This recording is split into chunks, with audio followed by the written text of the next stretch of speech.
Okay, all right. So sorry guys, we might have to like kick that off all over again just for recording sake, as this call is going to be live on our YouTube. So anyone who is unable to join can join the call later. All right, so I'll just make this very, very quick. So Her Excellency Ambassador Dr. Flake Abdulrazak, First Lady of Kwara State, amiable guest speakers, keynote speakers, distinguished panelists, ladies and gentlemen. Choosing to acknowledge the preeminence of God in such a gathering like this is not born out of the usual way of opening an address like this. However, we truly recognize him for how far he has brought us. To him alone be all the glory. And I want to sincerely appreciate God at this moment for blessing me with such an amazing team who have been so supportive. 2 years ago, we embarked on a new phase of a journey. The vision we had was clear. In those 2 years, we have pursued all that we set out to do with strong dedication and commitment to ensuring that women and girls take sustainable actions right in their community. Today, we're proud to say that our impact reach is over 9,500 people, both online and offline. We're leveraging the digital media to also communicate social actions. In the last 2 years, we have been engaged by and partnered with over 30 organizations, over 20 executive volunteers, over 45 resource persons, and over 350 community members. Our projects are focused on women, girls' rights, climate action, social justice, quality education, youth in leadership, to mention but a few. At the same time, we're not leaving the male gender behind or prioritizing everybody. Today we stand here, however I'm sitting, we stand here to celebrate not only our accomplishment as an organization or as a team, but to also review and reflect on our values as an organization. We stand here to reminisce over our journey, but most importantly, to renew our vows towards our goals. Today's theme, our leadership power towards sustainable development, has been carefully picked out of the need for every one of us to take urgent action to curb social changes in our society. Our speakers, keynote speaker, our guest speakers, our panelists, and moderator today have been carefully chosen due to their wealth of experience and knowledge that they can share to every one of us today on this call. It is my belief that we would not return home the same way we came, as I believe that we're going to have a high level of exchange of value during this anniversary. Constantly over the course of this address, I have used we. This is because right from inception, you've been part of us, every one of you. This organization is for you, and we have seen your print in it in the last 2 years. Ladies and gentlemen, that organization is Gallup Nigeria, and today we're here to celebrate and learn. And I want to sincerely appreciate every one of you for supporting us, partnering with us, and seeing Gallup Nigeria as an organization to be reckoned with, to lead on action, and to continue to take sustainable action to curb social changes. With great delight, I say, welcome to Gallup Nigeria's second anniversary. I hereby declare this event open. Thank you so much.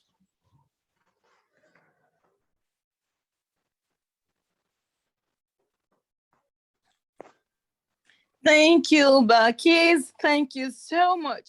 I'm already feeling the energy from the comment section. Thank you, Balkis.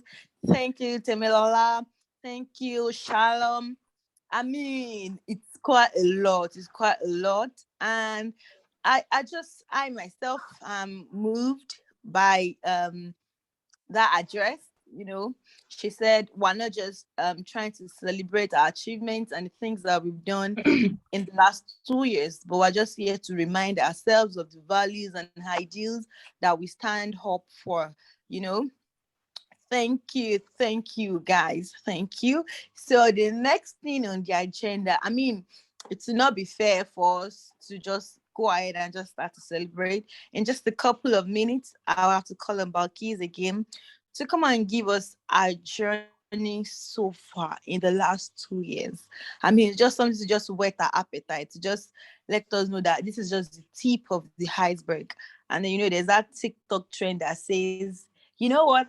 I'm just getting started. Yeah, like that. So, 2 years no waka. Yes, so Chisholm, thank you. So, I call on Balkis now to come and give us our journey so far. Thank you, Azizat. Do you want to share your screen for me? I'm not connected with my laptop. Okay. So, this is what we're going to do. Let's take the keynote address while you send me the journey so far to my personal email so I can screen share from here. Does that make sense? Okay. Yeah, yes, that makes sense. So before we do that, Chiamaka would introduce our guest. Then we'll go into the keynote address. Then after the keynote address, we take our journey so far. Yeah, we see the carry they go. Thank you, Marquis. Thank you. Okay, good afternoon, everybody, and thank you all for joining this call and joining this conversation. It's been 2 years of amazing journey, and Girl Up Nigeria has really been taking sustainable actions, encouraging women and girls, and also the male gender to take sustainable actions towards achieving the SDG goals. It's been a wonderful experience being a part of this team since November last year. And before I introduce the guests, my name is Muiwu Elizabeth Chiamaka, and I'm the communications lead for Girl Up Nigeria. So today we have a number of speakers on today's session. We have amazing speakers, like Baliki said. They were well thought about and they were well selected. It wasn't that we just picked anyone. We watched what they've done. We watched their work. We watched their journey so far and the things that they've done. And we said that, oh, these people actually, people would want to inspire our community, people who would want to encourage people of our community. And I'm going to start first by introducing our keynote speaker today. Our keynote speaker, her name is Crystal Ikani Musa, and she is currently the Regional Advocacy Manager at Malala Fund. She's the regional manager for Malala Fund in Africa. She's also an international development professional, and she's also a lawyer. She's an international lawyer. She also consults for different international NGOs and donor organizations in education, human rights, gender equality, and project management. She has immense experience working with the federal government in the US and also in Nigeria. She is doing amazing work. She's doing immigration law, international business law, and human rights. So we thought of all the work she has been doing. I would say, who is the best to give us a keynote address today? And we chose her to give the keynote address today. So with a sounding ovation, please everyone, let's welcome our keynote speaker for her keynote address. Thank you. You can drop your claps in the chat box as we welcome our keynote speaker, Ms. Crystal Ikani Musa. Thank you. Thank you very much for that wonderful introduction. It makes me feel very special that you put so much thought into selecting each and every speaker and what your criteria was. So I'm really grateful. I wish Girl Up success. You've been doing very good work, grassroots work, which is exactly what we need. And so I'm proud to be here. I'm honored to be here and be a part of your story this second year. And so I wish you guys many more years of celebrating successes, making impact and change. So yeah, let me start with my address. Thank you for having me here. So there's a popular Nigerian proverb that says, "What an elder sees sitting down, a young person cannot see it standing up." This proverb recognizes the wisdom and knowledge that comes with age. As they say, experience is the best teacher. So a life filled with so many experiences has taught you many lessons, of course, lessons that allow you to sit down and see. Anytime my parents mentioned this proverb to me, I would picture a grand wooden chair, heavy with knowledge and meticulously carved in artistic patterns, reflecting our rich heritage. But now that I'm much older and have tasted the ups and downs of this thing called life, I begin to question, what is the elder actually looking at, and why can't the young person see it? So many say the elder, in all his or her wisdom, already knows the end from the beginning. But I see the young person doing what we all need to do more now than ever, which is to stand up. When we discuss the Sustainable Development Goals, we think about 17 goals, bright colors come to mind, civil society taking action, and government working towards indicators. It's all good and an honorable cause to join, but I can't help but to focus on how sustainable the strides towards development will be if we continue to leave out half of the population. Women and girls are often not included in the struggle for development. And if they are, it is approached with tokenism. How sustainable is that? Nigeria's women representation in parliament is one of the lowest in the world at 4%. Patriarchy and cultural biases are factors contributing to this exclusion. I consider it an insult to a woman's intelligence to tell her she can run for office when we are aware of the patriarchal systems that are obstacles and bottlenecks to her success. Unspoken hurdles that she must overcome, that her counterparts don't and actually benefit from. We see the same exclusion when looking at access to education. Nigeria has a disputed 13 million children out of school, and more than half of that number are girls. Educating one part of society while excluding the other is working against the development we are all pushing for through the SDGs. A major factor keeping girls out of school is child marriage. Nigeria has one of the highest child marriage occurrences in the world because the federal and state governments failed to create and enforce laws that prevent it. Makes you wonder, if we had more women in politics, would that still be an issue? Between 2012 and 2018, 18% of females in Nigeria were married before the age of 15, whereas 44% of girls were married before the age of 18. Only 3% of males were married before the age of 18. And we can't forget how the pandemic further exacerbated child marriage, pushing thousands of girls into early marriage. Despite being left out of the nation's development, women and girls are standing up. They are standing up against patriarchy and the constant injustice attached to being a woman and a girl in Nigeria. Women are standing up to occupy National Assembly and demanding for political seats. Women are standing up and demanding to their families and their communities that their daughters should be educated. Girls are standing up, demanding the government pass laws that protect them. They are also standing up and saying no to early marriage and yes to 12 years of basic education. what society views as a nuisance, we all know and understand that women and girls are standing up and standing against being counted out and excluded.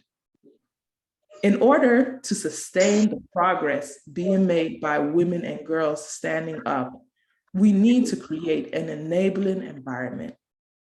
COVID-19 rolled back efforts made in gender equality and access to education for girls.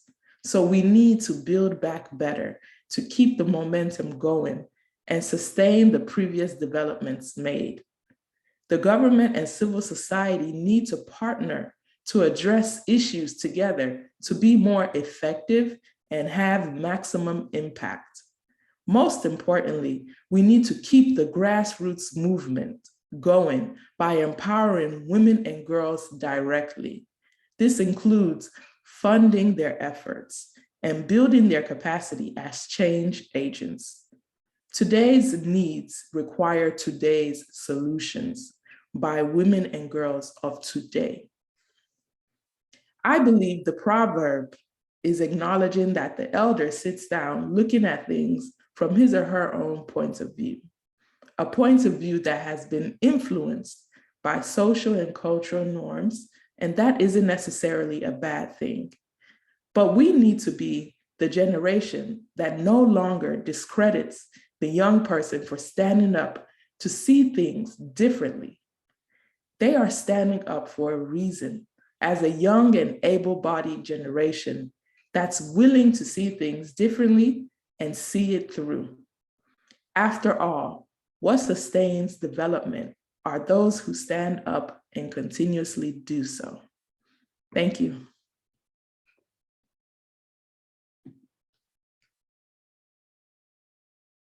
Thank you so much, Ms. Crystal. Thank you very much. That was a wonderful keynote address that was so succinct, so clear. I mean, the idea was clear, and I don't know, it was just speaking to me directly. So, ladies and gentlemen, please jam your hands together for Mrs. Crystal. Yes, wonderful, very apt. Let me see your reactions. Let me see everything. What sustains development are those who stand up and continuously do so. And you know, she mentioned in the course of her address that women have been standing up to patriarchy. You know, women are standing up, they're saying no to child marriage, and they're saying yes to 12 years of basic education. They're demanding for more seats at the National Assembly. I mean, there's so many punchlines that you want to even pick up from air. So just go and tweet, tag us in your tweets and all of that. We're so grateful for this keynote. And I believe that this has actually set the ground for everything that we want to do today.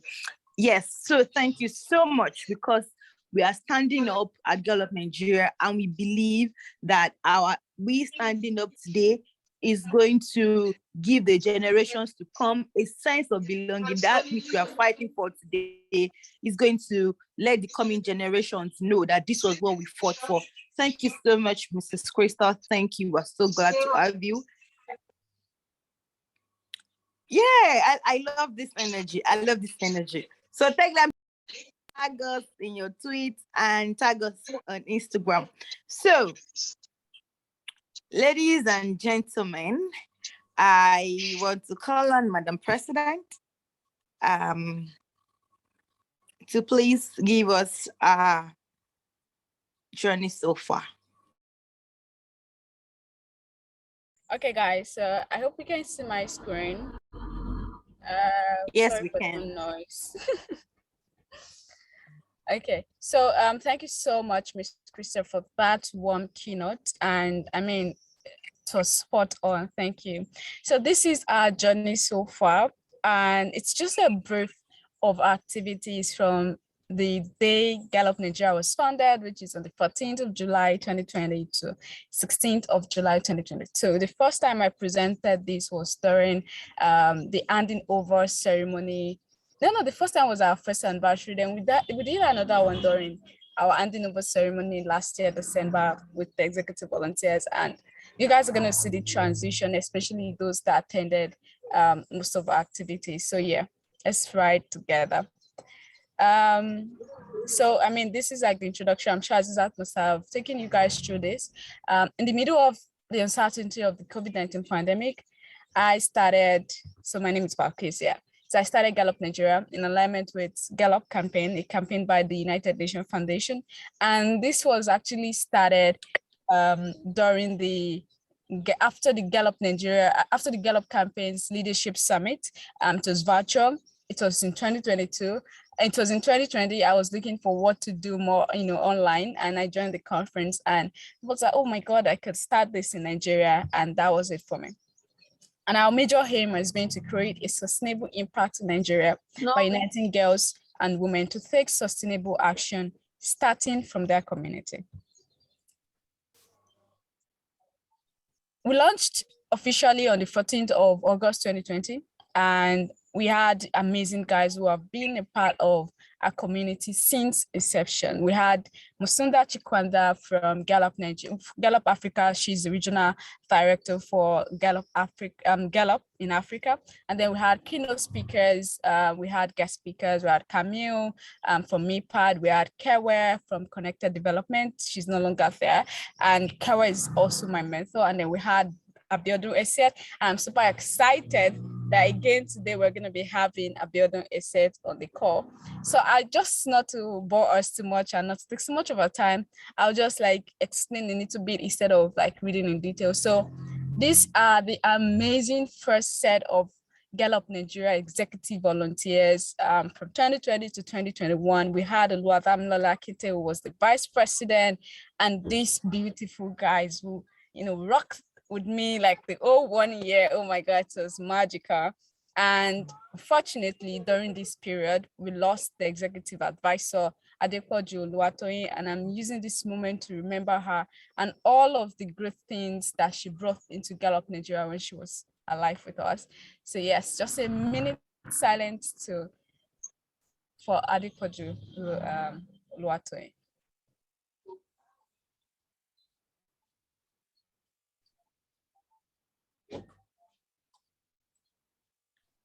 Yeah, may her soul rest in perfect peace, and may we all that she left behind continue to progress, and Gallup Nigeria will continue to grow in the name of God. So yes, these are the first set of executive volunteers.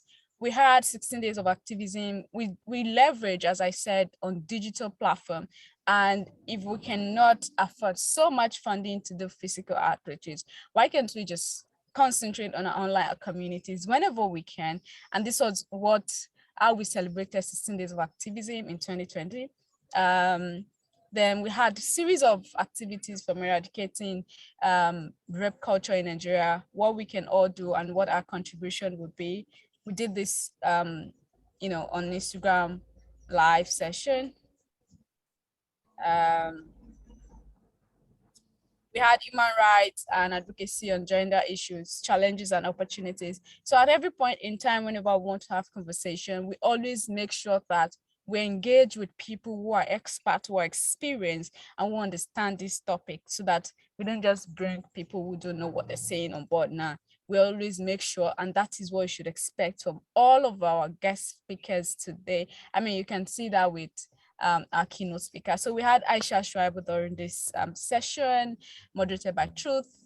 We've been involved in terms of partnership. We've had a lot of engagement with other organizations such as Youth Rise Nigeria to drive conversation on gender-based violence in Nigeria. Yes, and then on human rights also, we've had series of conversation around that, especially when the whole NSAS was so hot.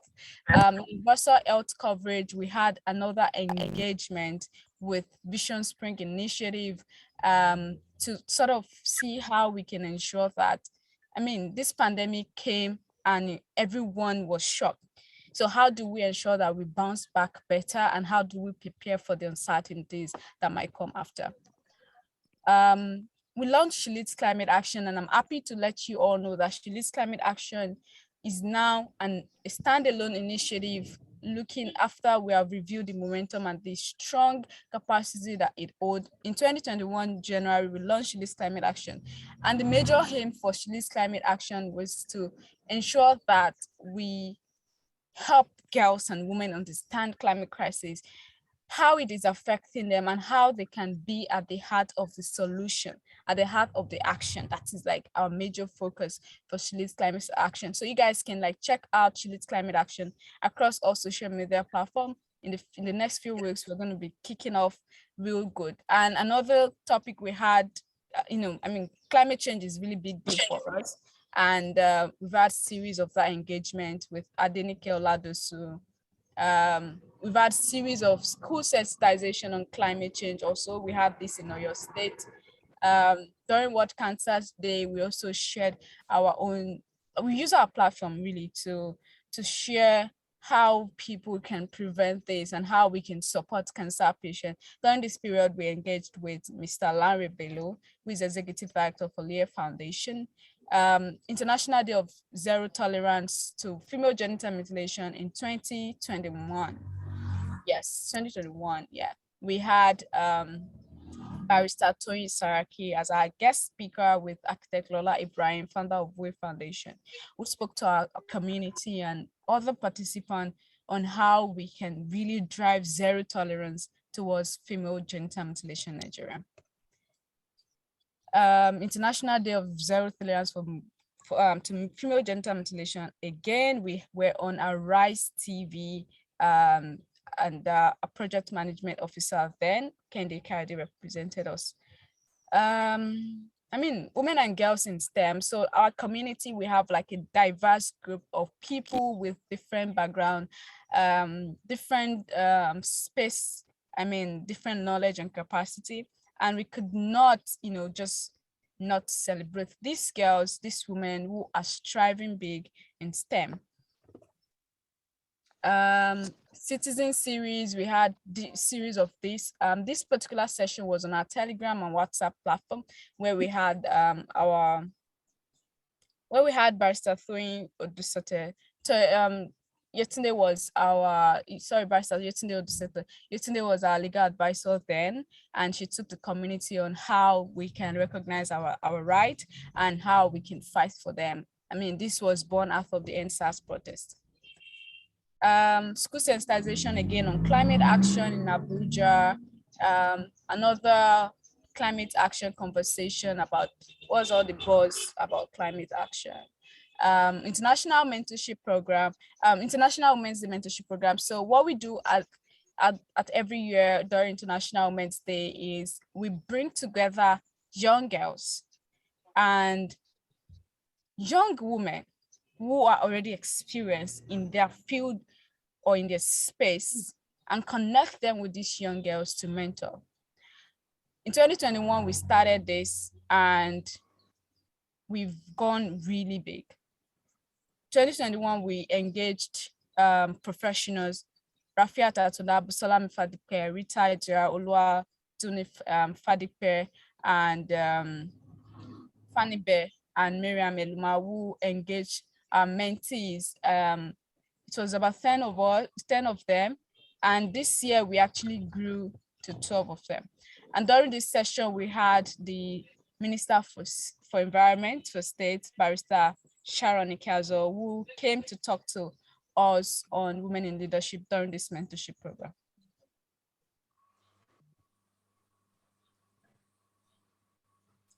National Policy Dialogue to commemorate International Women's Day were represented and were invited by the Federal Ministry of Women Affairs. During this period, we're able to engage with the UN systems, different civil society organizations, and other prominent women and girls in Nigeria to celebrate this day. We had series of these, hanging out with Gallup clubs. We had series of this conversation on women on the rise. This is a lot, right? We had the UN Climate Change Conference also coming up for 2021. That was COP26, and wanted to drive conversation around it. And we engaged with the head of climate change and energy West Africa for the British High Commission, to sort of understand how how young people need to prepare and the knowledge they need to acquire ahead of time. We had capacity building workshops, series of it, as you can see, and you can see that we're engaging a lot of the male gender also, because we understand very well that when we talk about gender, we're talking about all the gender. I mean, not just men, not just women, even the transgender. I mean, you know, so it's just our belief to support everyone.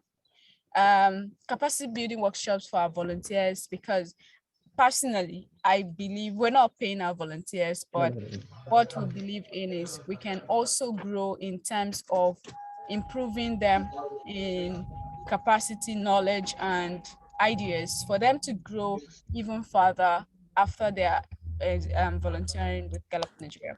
I mean, I've been seeing a lot of things, right? I know this might be, I don't want you guys to be bored, and that's why I'm so fast. It's just been a lot that we've been doing. And then we had I mean, the Wiki Love SDGs Nigeria session. I spoke to them on climate change and climate action. Guys, I'm sweating right now. Oh my God. So yeah, so I'll just like run through quickly to what we have done this year so that we don't bore you guys. And we're happy to share via email if you're interested to see our journey so far. We're happy to share with everybody on the call who would be interested. So I'll just run through to what we've been doing this from the beginning of this year so you guys can see. So, I mean, we do World Cleanup Days, Independence Day Spotlight series and stuff. Sorry.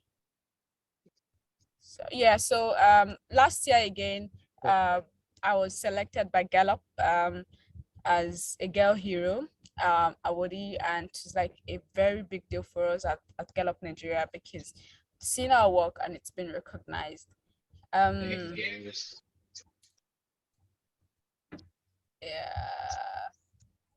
I'm going as fast as I can to, yes. So this year started with we started this conversation on International Day of Education, which was in January.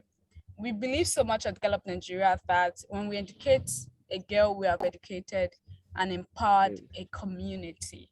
And that is why we brought together education experts, Gideon Lariraji, Mohamed Sabo, and Zalia Halawa to talk and discuss how we can really drive the SDG through the UBE Act. And aside from these virtual events that we had, we also held series of school sensitization during International Day of Education across the country. Zero tolerance for FGM Day again. This year we had a Twitter space conversation. And this year we launched our Campus Ambassador program. However, the goal for the Campus Ambassador program was for us to expand on our reach and reach more young people to take more social action in their school communities. However, after we received all of the application, that was when we were hit again by the ASU strike. So we've not been able to engage most of our campus ambassadors, and we're hoping that by next year, we're going to kick it off again, and hopefully, I mean, we're all very hopeful that this strike will come to an end any moment from now. So this is like another way of us expanding and reaching more young people and everyone in the country.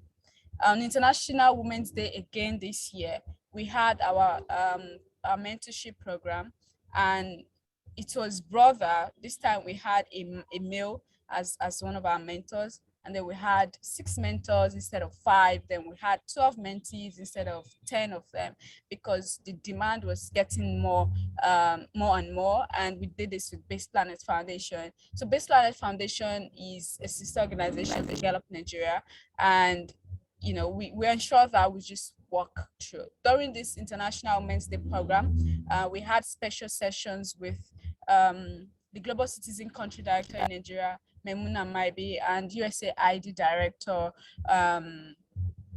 in Policy, thereabout, yeah, Ms. Folashade, who came to speak to our mentors and mentees on certain topics. You can find all of their sessions on our YouTube channel. We had a Telegram community conversation on how to make reusable sanitary napkins. So these are ways that we're engaging our communities online.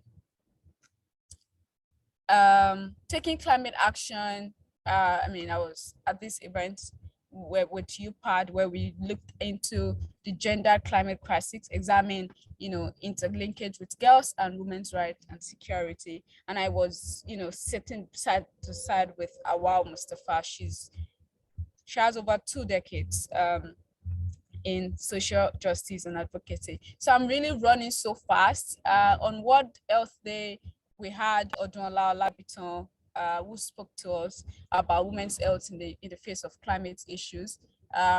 What Health Day again, we had an amazing engagement with Federal Ministry of Environment in Abuja, European Union, France Embassy, and Oxfam to drive, physical work and cleanups to encourage communities and people on how to take climate action and the importance of protecting our Mother Earth.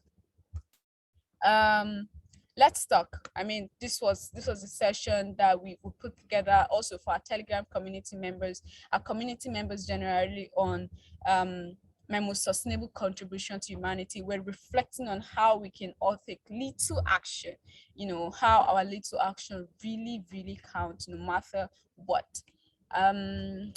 So during, a few months ago, right, our community engagement officer for Southwest, and which is Odun Ayola, and our monitor and evaluation officer Chinere Izinwa, were part of the One Champions Fellowship Program. This is like an highlight for us at Gallup Nigeria, because I just want to see all of our executive volunteers stride, grow, and be better at what they do. So yeah, huge congratulations to you guys again. And aside from the two of them, one of our community member also was selected for this fellowship program. Menstrual Hygiene Day 2022 is another big deal for us at Gallup Nigeria. We had a physical outreach across Ogun, Kwara, and Abuja. You can see pictures on my slide right now. We had like an amazing heart-to-heart conversation with these girls on menstrual hygiene, using technology to drive conversation, using practical examples, and also giving them the room to speak, ask questions, and be more comfortable around us. It was like an amazing experience for us at Gallup Nigeria and Base Planet Foundation. So these are the executive volunteers for the 2021-2022 executive volunteers who have been working with me since November 2021. You can see their beautiful faces. I don't want to go through. Yeah, so I was selected as one of the tax team members for Youth Opportunity and Transformation in Africa and Restless Development on the youth tax team. We're trying to see how we can really bounce back post-COVID-19. So we've worked with these amazing guys over the course of 2 years. I don't want to start reading, but you guys can see it.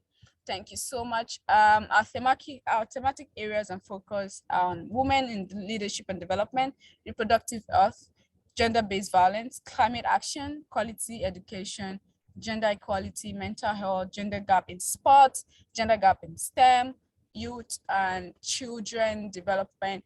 And we're looking into how we can really key into the sports space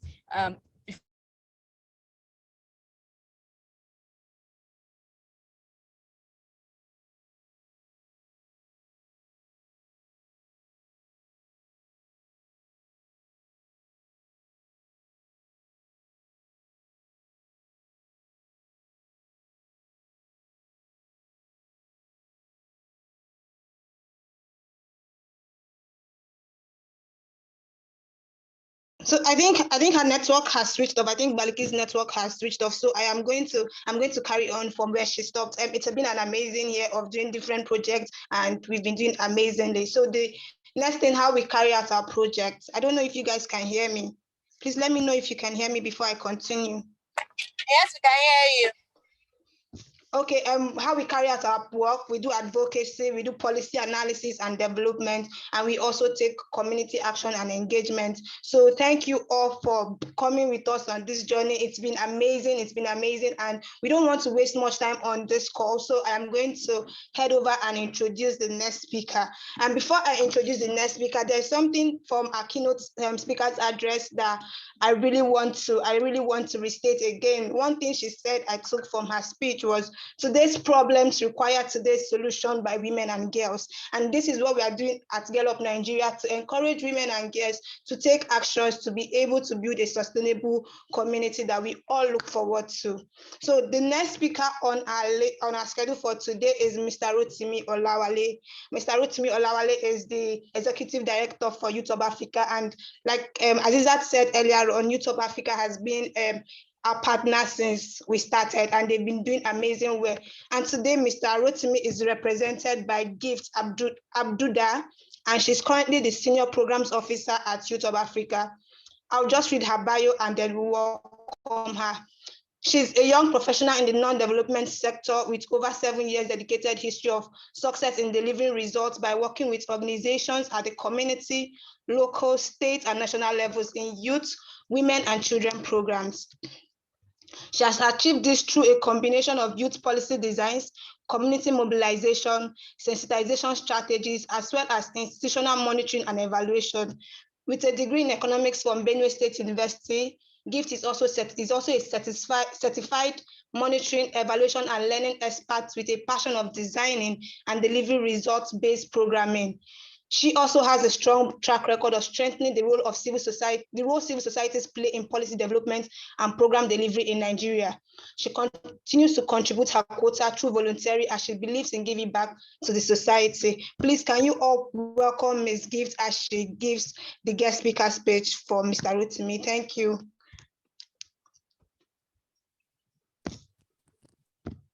Hi everyone, good afternoon once again. Can you all hear me? Good afternoon, welcome. Yes, we can hear you, welcome. Okay, thank you very much. So before I go on, I just want to bring greetings from Mr. Rotimi Olawale. He apologizes for being unavailable to attend this event. And I also want to apologize, I cannot switch on my video right now, so please forgive me.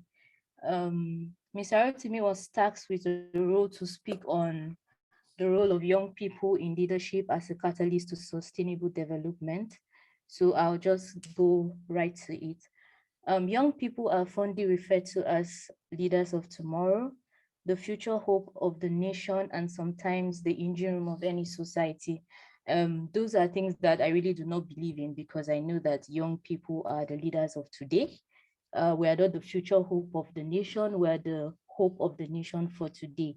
And in Nigeria, we know that indeed young people are the engine rooms and drivers of society. The term young people is defined by the UN Secretariat to be between the ages of 15 to 24. The term is also used interchangeably with the word youth. The strategic roles of youth in national development cannot be overemphasized, as we all know.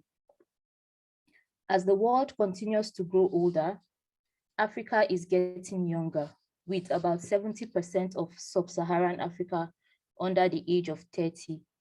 And in Nigeria, in the next few decades, will be one of the youngest countries on the face of the earth.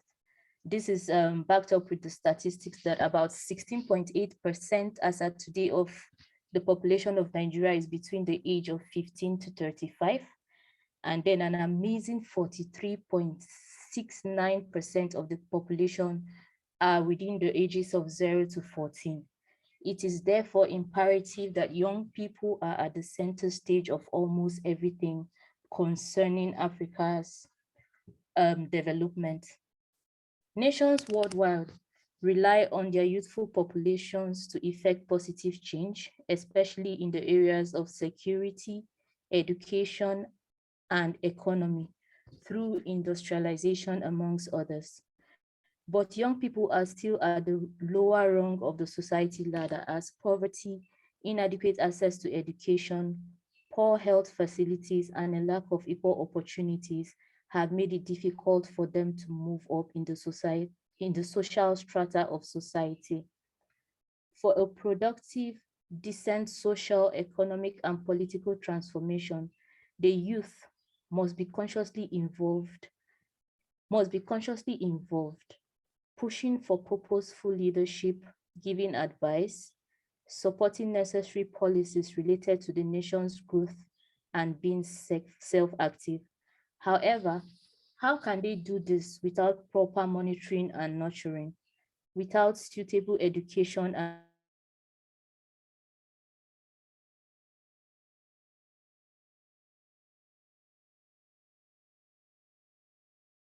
provision of a conducive environment? Hello? Oh my God. Okay, we can hear you, but your network is a little, yeah. Okay, sorry about that. So, as I was saying, for a productive, decent social, economic, and political transformation, the youth must be consciously involved, pushing for purposeful leadership, giving advice, supporting necessary policies related to the nation's growth, and also being active. However, how can they do this without proper monitoring and nurturing, without suitable education and provision of a conducive environment?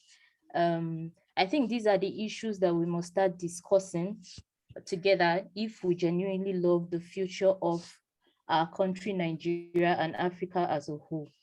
The truth is that young people are a force for good, as they are also a force for evil and destruction.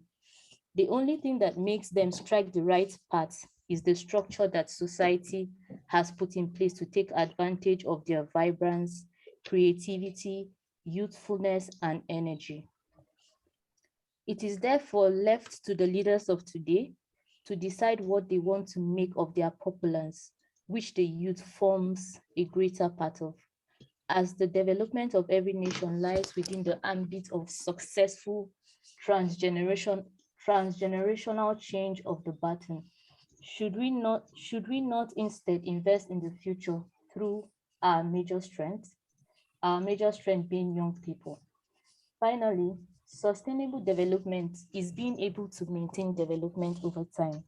This simply talks about how young people can cause a faster than usual reaction, which can be maintained in leadership positions.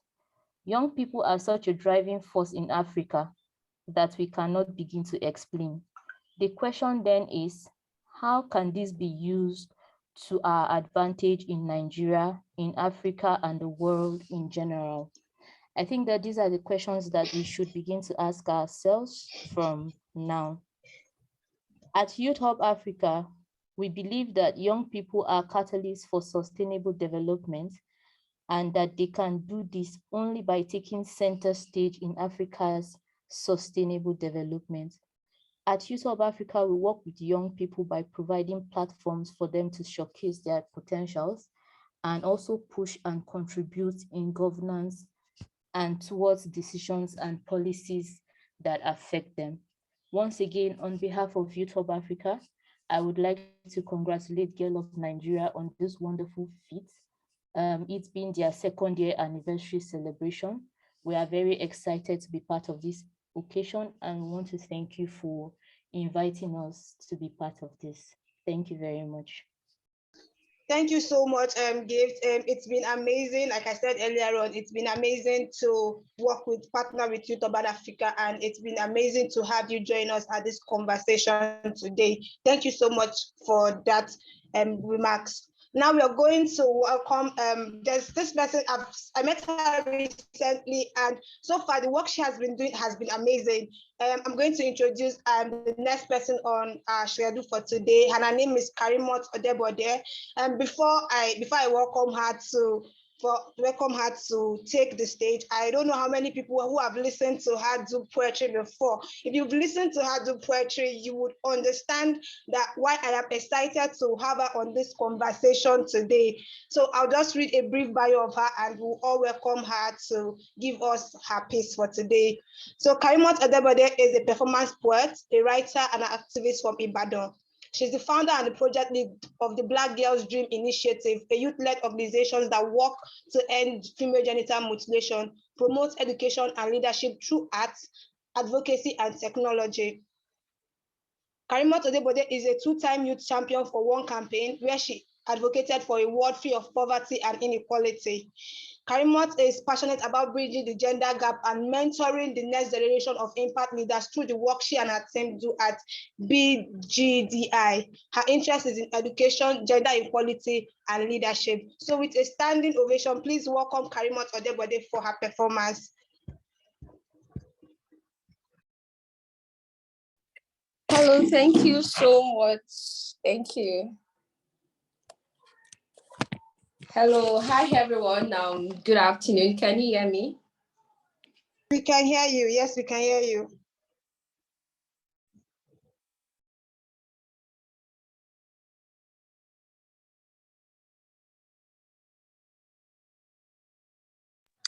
We can hear you.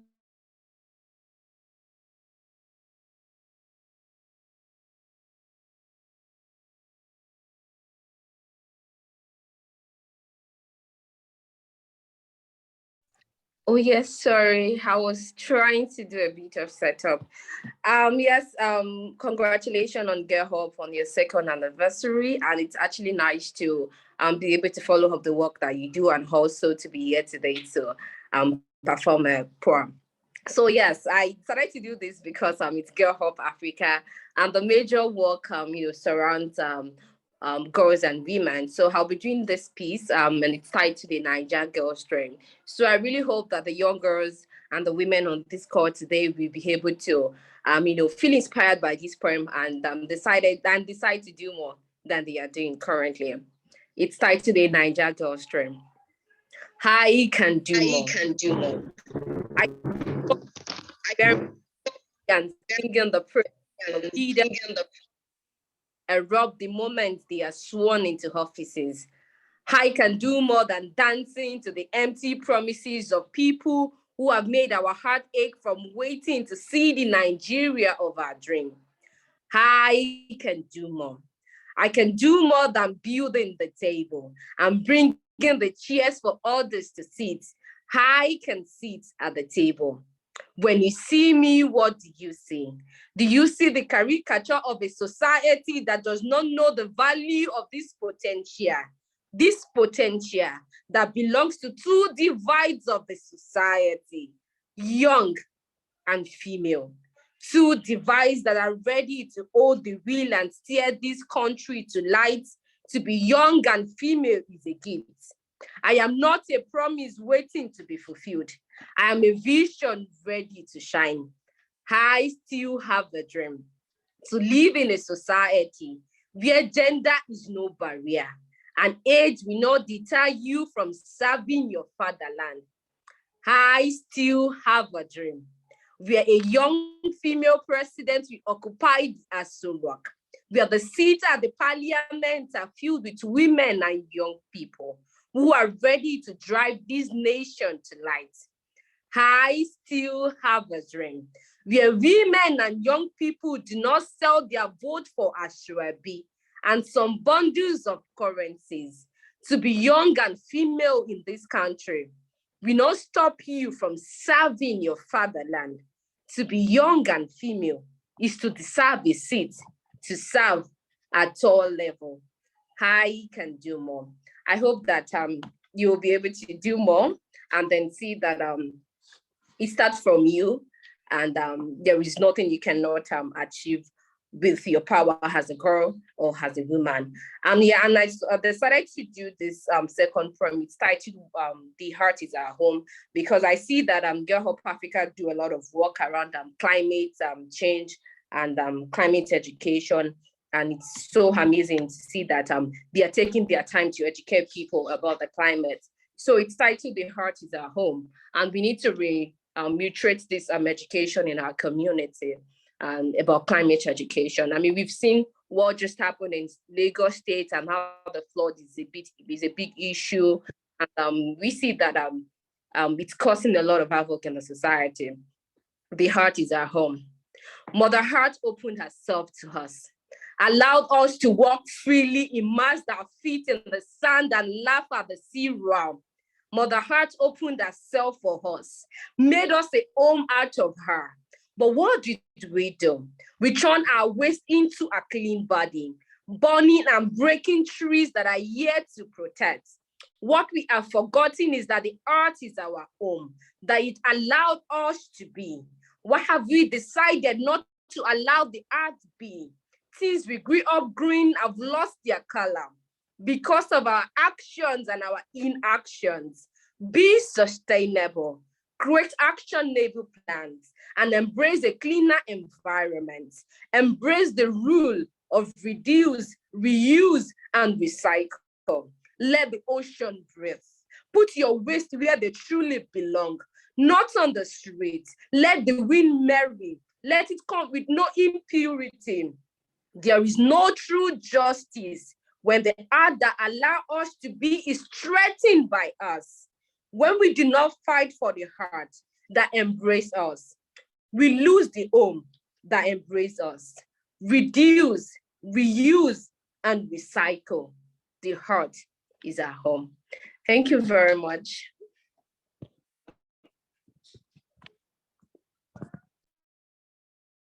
Thank you so much, Karima. Every time I hear you perform, it's always like something in me, like that I can do more. Like the last time I heard you perform this was at NADAFEM's summit in Abuja, and it was amazing. There are a lot of young people who stood up and told themselves that they can do more. And I hope the young girls and women on this conversation today can also step up and tell themselves that they can do more, and they are more than a promise that is waiting to be fulfilled. Thank you so much, Lady Karima, for sharing with us today. And now we're going to move on to the next speaker that we have today. Please, a round of applause for Karima Todebode. Please, in the chat box, you can drop your comments for her. You can drop your claps for her in the comments, because this was a beautiful piece. She talked about Mother Earth and she talked about young women who can do more. So you can show appreciations by dropping your comments in the chat box. So the next speaker on our list today is the First Lady of Kwara State, Her Excellency Ambassador Dr. Mrs. Olufolake Abdulrazak, and she's represented today by the Permanent Secretary of Education,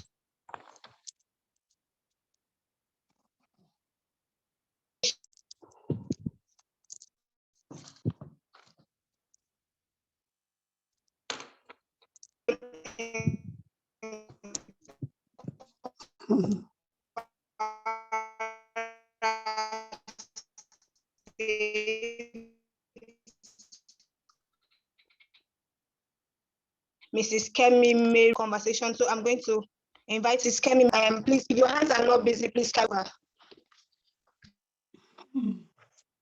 Hello? Can you hear me? Yes, we can hear you, ma. Hello? Yes, ma'am, we can hear you. Okay. The host, the President, Gallup Nigeria, I welcome you all to this event. And I brought with me from Her Excellency, Ambassador Dr. Mrs. Olufolake Abdulrazak, the First Lady of Kwara State, who is unavoidably absent due to other pressing assignments. She would have loved to attend this event. The topic, our leadership power towards sustainable development, tends to address one of the critical challenges of our society. Hello? Can you hear me? Can you hear me? We can hear you, Ma. Yes, ma'am, we can hear you, ma. All right. The topic, our leadership power towards sustainable development, tends to address one of the critical challenges of our society.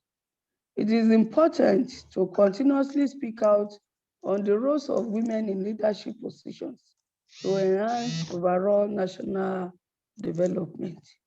First and foremost, let me emphasize that women in leadership has heralded sustainable development in our society. The society of today has been blessed with women who are intellectually competent to bring unimaginable development to the country. It is not deniable that at this moment, it is not viable to discuss national development devoid of women given leadership roles. Let me categorically state that women in leadership positions cover a wide range of strata in our society.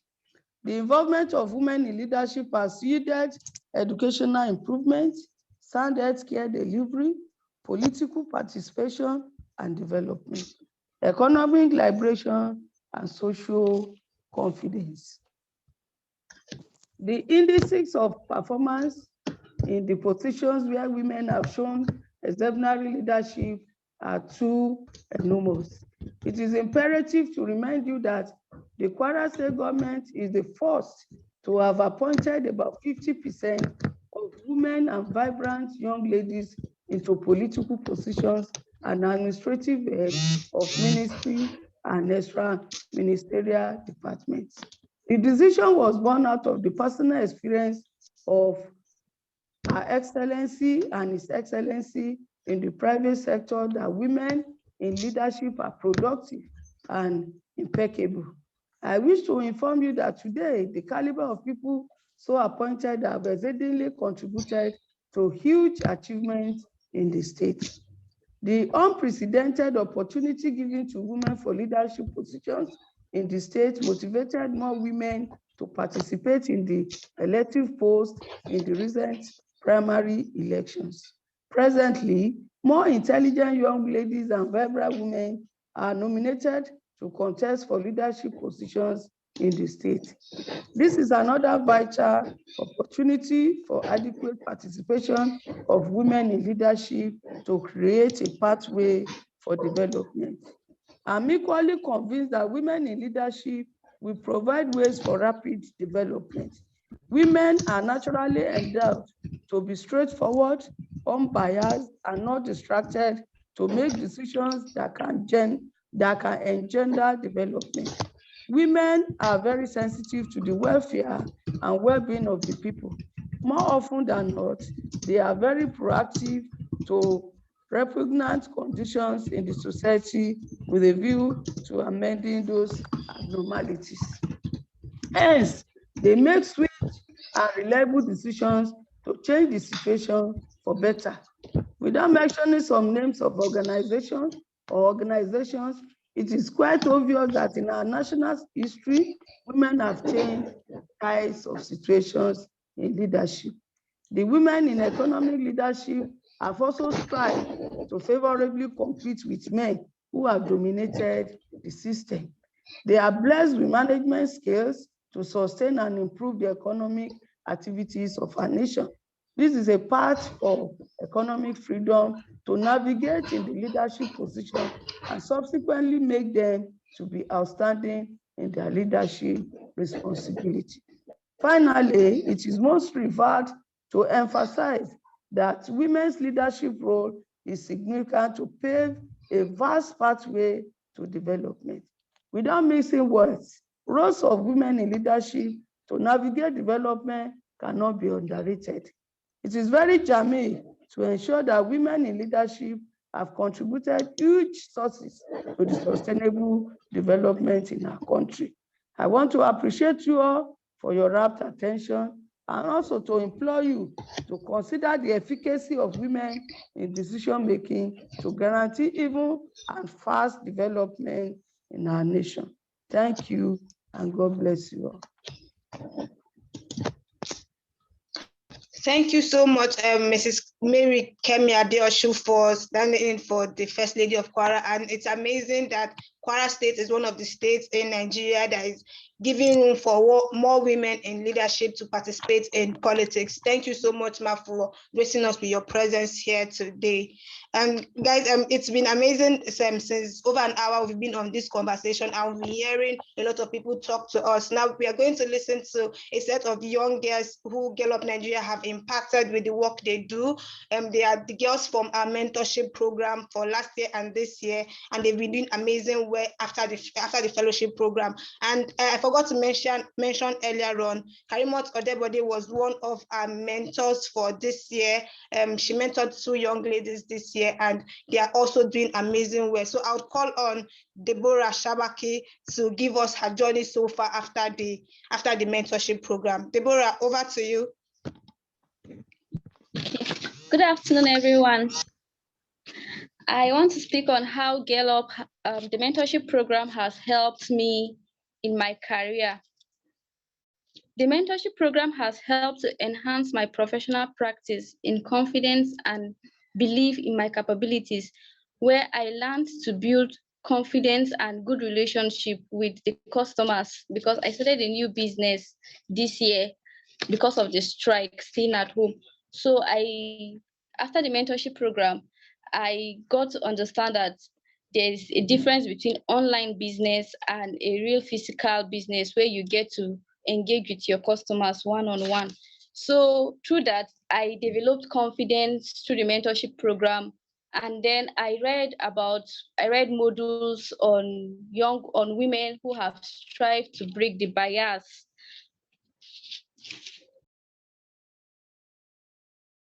Hello, are you hearing me? Yes, Deborah, go on, please. That's small. Okay. I read a daily women who try to break the bias, like Paul and Atabita Karanjan, who broke the bias, and it inspired me. I decided to make it intentional, to want to build myself and to take intentional steps. So I applied for a mentorship program in a school where I will be mentoring young girls on self-esteem. And the program is going to start by October, because it's going to be October 11th is Girl Child Month, something like that. So I'll be mentoring the young girls using a daily module where I'll be going there once a week to mentor these young girls so that they can have a good and healthy self-esteem, whereby they will not be scared to pursue their career or want to feel intimidated that, no, this field, I cannot do it. So the program has also helped my public speaking, because I applied I said that already. I also want to apply as an intern in Red Cross, where I can be able to learn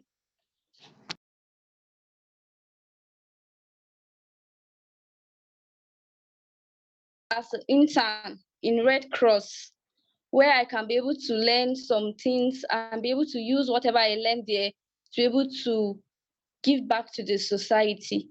Thank you very much. Thank you so much, Deborah.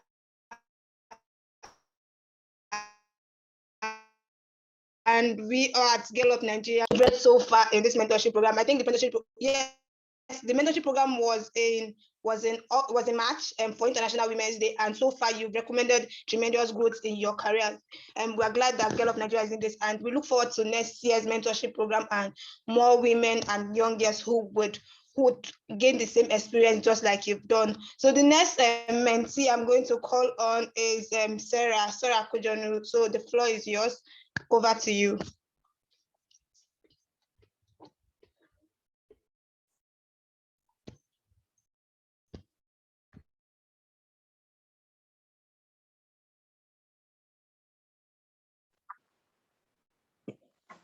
Sarah.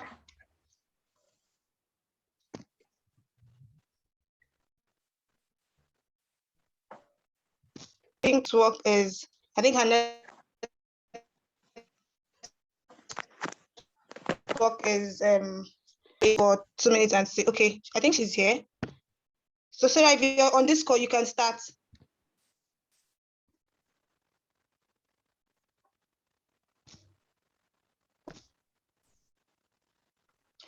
Okay, so while we wait for Sarah, she said she can't unmute her mic. I don't know why is that is.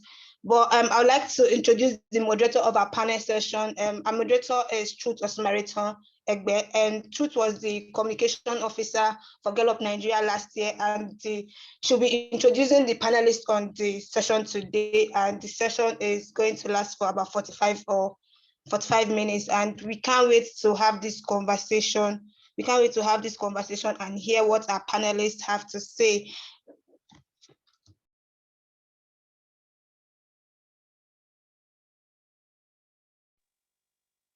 Hello, Elizabeth. Can I go ahead?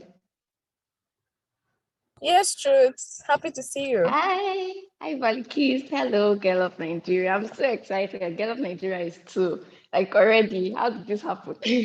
Congratulations.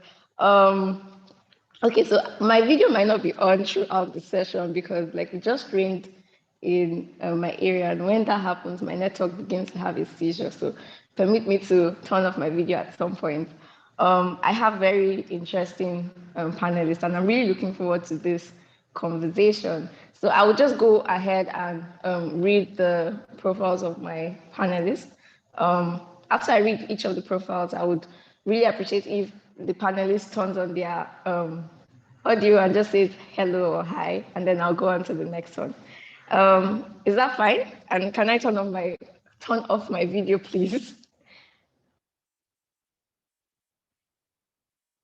All right, I'll just go ahead. I have the special advisor to the Honorable Chairman of Abuja Municipal Area Council on ICT, civil society, and donor agencies in the person of Abiodun Eshe.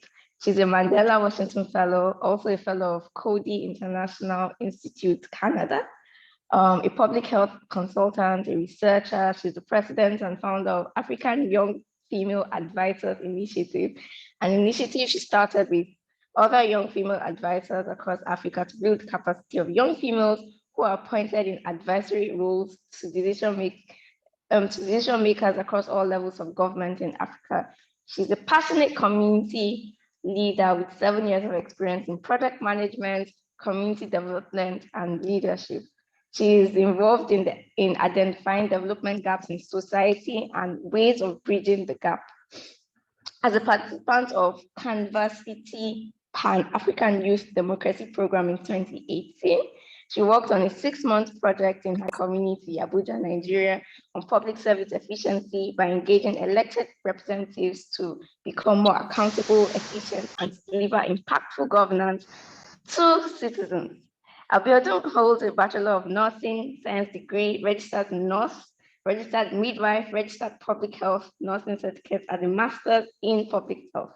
She also holds a diploma in development leadership and certificate in community development leadership by women, conflict and peace building, action research for a citizens-led change from Coady Institute, Nouvelle, Canada.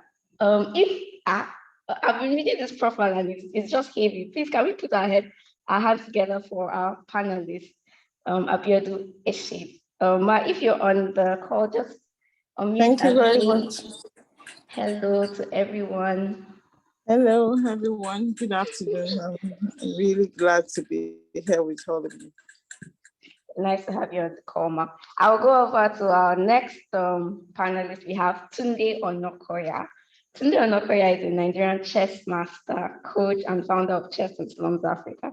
He has organized a number of interventions for children across slums in Lagos, including Ikorodu, Makoko, and Oshodi. He got a diploma in computer science at Yaba College of Technology, where he was a gold medalist representing the school in Nigeria Polytechnic Games and also at the RCCG Chess Championship. He has also won the National Friends of Chess and the Chevron Chess Open. He was featured in a number of internationally recognized media, CNN, African Voices. He's also a board member of the New York City-based nonprofit, The Gift of Chess. Tunde Onokoya, if we have you on the call, just unmute and say hello.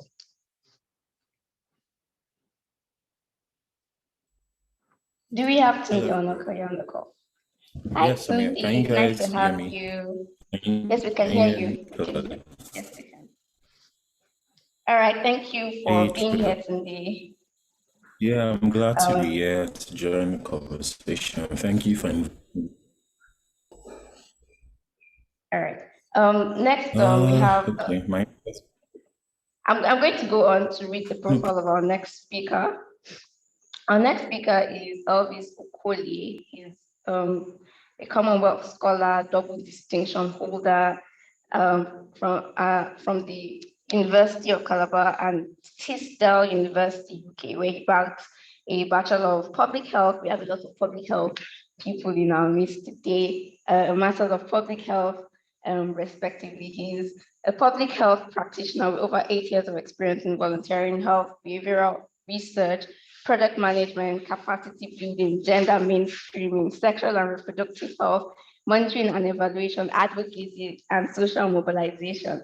Versed in grant writing and project ideation, having been a member of teams that won and implemented notable research project grants from USAID, UN Global Spotlight, Bill and Melinda Gates Foundation, etc. He's also the former Executive Secretary of the African Youth and Adolescent Network on Population and Development on Health, project manager at Aname, Nigeria, and a Cumberland Lodge Emerging International Leader. Additionally, Elvis has worked as a consultant for a number of local and international NGOs and has contributed immensely to the development of policies and health improvement strategies in states like Imo, Rivers, Cross River, and Bayelsa. Beyond work, he's a football lover and music enthusiast. Wow, that's an interesting twist. And loves mentoring the next cohort of African scholars. If we have Elvis on the call, can you unmute and just say hello? Good afternoon, everyone. Thank you. It's a big privilege to be here. I've been here since 12, heard from the keynote speakers and the previous speakers. I look forward to an engaging panel session. Thank you. Thank you for being here, Elvis.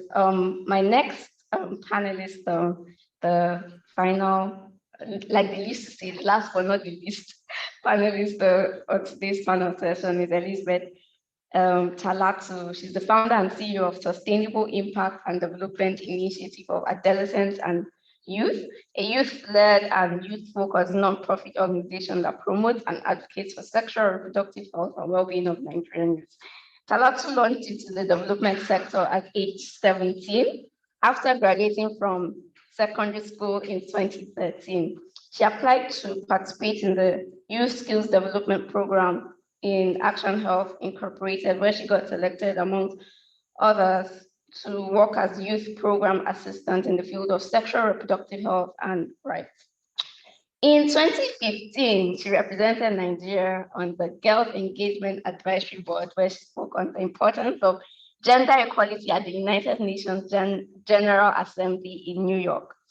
She worked as the National Deputy Coordinator of the African Youth and Adolescent Network on Population and Development, Nigeria, member of the UNFPA Youth Participatory Platform, and the YPP Youth Coordinator in their Lagos office. Vice Chair on the Youth Subcommittee for the Society of Adolescents and Young People Health, Nigeria, amongst other roles. Please, let's put our hands together for Elizabeth. Elizabeth has received much recognition as a Young African Leader Initiative, Regional and Leadership Center alumnus, West Africa, a life planning for adolescents and youth, champion with the Nigerian Urban Reproductive Health Initiative. BBC Media Action Nigeria has also recognized her for advocating sexual reproductive health and rights amongst youth through the media. She's among the 50 African Women in Development 2020 by Donor for African Foundation. Please can we have Elizabeth on mute and just say hello to everyone on the call. Do we have Elizabeth on the call? Hello, hi. Good afternoon, everyone. It's a pleasure to be here. Thank you for having me, and congratulations to Gallup I'm looking forward to the conversations that would happen today. Thank you. Thank you for being here, Elizabeth. So without further ado, we're just going to go right into our conversation for today.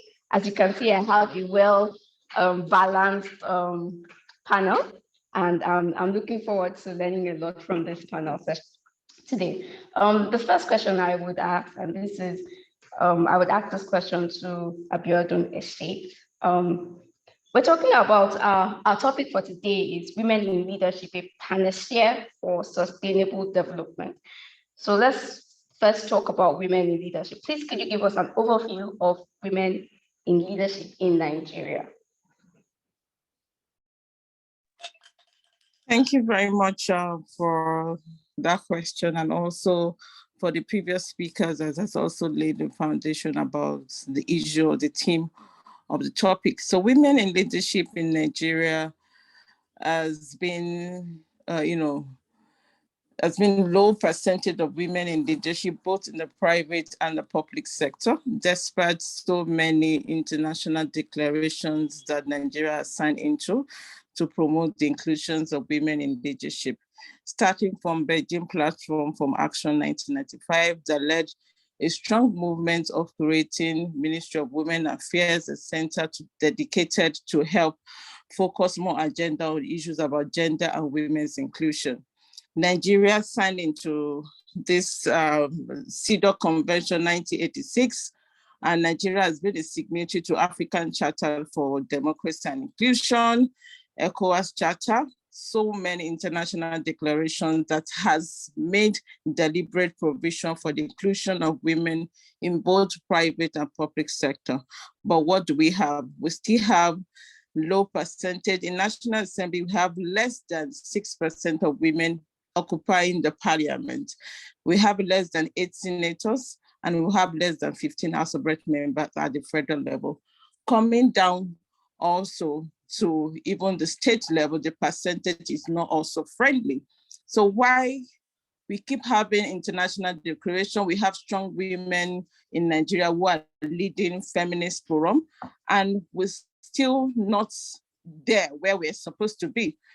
Coming politically, from the political angle, women inclusion has been, channeled through so many patriarchal systems. As you know, political structures are patriarchal in nature that has really made the inclusions of women like a nightmare for people. We have a lot of women who has been part of political processes, but deliberate inclusion of women as flag bearers of the two major political parties has been a whole lot of challenge. Taking the last primary election of the two major political parties. For APC, taken for instance, we have over 700 women that got nomination form to participate in their primary election, but less than 100 women were given ticket as flag bearer of the party. From this statistics, similar statistics in the PDP, the two major political statistics coming from the two major political parties has shown that we already know how the women's inclusion in the 10th assembly will look like, and also in the various state assembly. That has been the basis of women's inclusion in the public sector. Going now to the private sector, how many of our women are managing directors of banks, of telecommunications, of media organizations, of oil and gas? Women are not there. Because women are also classified as the poverty phase. 80% of people in poverty are also women. Some of these challenges has limited women's inclusion in leadership and development. Now we're talking about sustaining some of this initiative. For me, the angle of coming into sustainability is about taking ownership of the process. Do we see women's inclusion as something that will bring about development? The president of Rwanda once, Paul Kagame, said no nation can develop leaving half of its population behind. With the whole narrative I've given about Nigeria's background from 1999 up to date, about how we transition into full democracy and the percentage that has been of women in different status at the parliamentary level and for the inclusion and for all the international treaties that Nigeria have signed into that they fail to ratify at different levels or even fail to domesticate at the state level. And also with the type of political parties that we have and the type of inclusion that we have in our Nigerian political party, taking the two major political parties, for instance, we can judge how the percentage or the inclusion of women in leadership in Nigeria has been. Thank you. Thank you so much, Ma. That was quite an overview. It took us from policy and laws to reality in the public sector and then in the private sector. Thank you very much for giving us that overview. I'm moving over to Elizabeth. Elizabeth, do you think that the world needs more women in leadership positions or roles? Like, why do you think that we do, if you think that we do need more women in leadership roles? Thank you for that question. So I think a lot of emphasis is always on, do we need more women in leadership? I think I'm going to, come from a different angle in responding to that question, to say that we need quality leaders, right? And we need quality leaders regardless of whether they are males or females. But then again, we also need to understand the society we're coming from, our history, and one of the things that Biodun actually highlighted, the fact that we live in a patriarchal society. Leadership has over time been dominated by the male gender. And so we in our right to actually say that there is a need for women to be given access, the same level of access that men have when it comes to leadership. And when you talk about women in leadership, it's one thing for you to say that everybody has access to take up leadership positions, but are you taking away the barriers and the obstacles that would enable women actually take on leadership positions? And we're going to still talk about, gender bias that happens within certain workplaces, for instance, that are kind of silent and quiet. It doesn't even seem like, discrimination is actually happening, but in reality, it's actually happening. And so to that question, I would say, yes, we do need more women in leadership because women bring certain skill sets that the men do not have. A lot of times women are faulted for certain things that I believe are some of our strong points and unique selling points. They say we have empathy, we are very emotional. I would say that emotional stability, emotional intelligence is one of the strong things that women have. Women are able to work better under pressure. Women are able to think on their feet. They are able to, look at solutions to problems as they come up because of the persons that they have, because of the experiences that we have. More so, when women are in leadership, they are better able to relate and understand the issues that other women are facing, right? And by doing that, women are able to look at what the best solutions to those eminent problems are.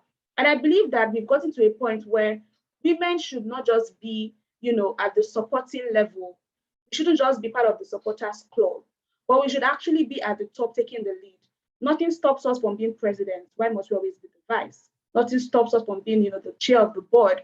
Why do we have to be the secretary? Nothing stops us from, from being the governor. Why do we have to be deputy governor? And so it's like you're saying you want women to be in leadership, but you don't want women to rule us. We still want to be the ones at the edge, and the women should just be there to support. A lot of times you will see that when it comes to leadership, women most times are only able to take up supporting roles, right? What we are saying is that women should be given the same chances as men. And when I say the same chances, I mean in terms of equity and fairness. It's not enough for you to say that women should have access to these opportunities, but are you ensuring that those obstacles, those barriers are actually taken away to allow them to take up those opportunities? So I would absolutely 100% say that, yes, we do need more women in leadership. We need women that will rule alongside men, not women that will rule because, the men says that they should rule, but both parties ruling beside each other and supporting each other to ensure that things actually happen. Amazing. Elizabeth says we need quality leaders, and women bring a special skill set to leadership roles. So we definitely need women in leadership. Next, I'll go to Elvis. How can women be more involved in leadership? Now that we've established that we need women in leadership, how is that possible? Okay, thank you. I want to also thank Elizabeth for doing justice to the previous question. So first of all, we've established that it's very vital that we increase women participation in leadership. We need to increase the percentage, the proportion, and not just having women in leadership, but having quality leadership from women, or just from anybody, whether it's the male or the female. Now, it's important for us to note that over the years, we've had lots of committees, lots of international conventions, lots of white papers, lots of research on how to improve women participation, women leadership. But if we continue to go through that route, if we continue to do the same things, say the same things, have committees, have the same type of interventions, we will not achieve new results. So times are changing, and we have to change according to time. And why am I saying this? If we want to improve women in leadership, if we want to improve the proportion, if we want to promote women leadership, we must start to think and act in a way that leads to transformative action. Because we come here, we talk about how we need women. When we live here, who's monitoring, who's following up, how are the advocacies faring? So while there are 1,000,001 ways, millions of recommendations on how to improve women leadership or to promote women leadership, especially in climes like Nigeria, where we have sort of this patriarchal prevalence, the prevailing leadership here is more of that of patriarchy. But we need to change that. And some of the things that stood out for me is, one, we need to start at the unit of individual development. We need to start at the family. We need to start when they are generally young, when women are young, when women are girls. How do we start changing the paradigm of training young girls? How do we start redefining those gender roles, gender conditioning? Example, there are certain causes that they would leave for the girls. There are certain causes that they will leave for the guys. There are certain sort of training that they give to girls. Maybe they train the girls to be more passive. Most of us in this particular event would agree that maybe our advocacy didn't even start from the family level. It's a significant percentage of us. Most of us grew up, attended some of these things, became volunteers, and our passion, our mind, our consciousness became awoken to what we can do together. So, but it becomes better if we have parents that can start with these young girls when they are young, start raising that awareness that girls can be leaders, they can aspire to be leaders. Start looking at, the positive effect of role modeling. We have people like Ngozi Okonjo-Iweala, we have the Oby Ezekwesili, we have Chimamanda Adichie. These are perfect role models for our young girls. So we need to start to catch them young and start to make them believe that they shouldn't be assistant class prefects. They can become the class prefect. They should not settle for less. They should be assertive and conscious enough. The second point of promoting female leadership would come from the approach of improving or increasing women's agency. So one of the invisible barriers impeding the participation of women in leadership decisions or in being at the decision table where they talk about critical matters that affect the lives of women and their children, is that a lot of time, a whole lot of women, because of that condition, because of how they've been raised, because of how the society is, how the society wants to tame the fire, how the society wants to tame that light of women, some of them have lost that confidence to even assume some of the leadership positions that they need to assume. Others could be that others could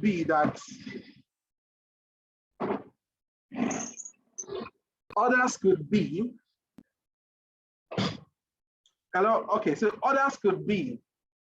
that women could even be in leadership position, but they do not understand the power, the leverage they have in using such position to also promote spaces for other women or other girls to join them in that leadership table.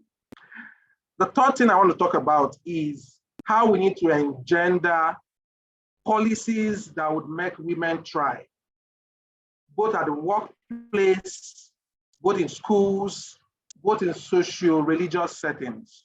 Example, we had the National Gender Policy.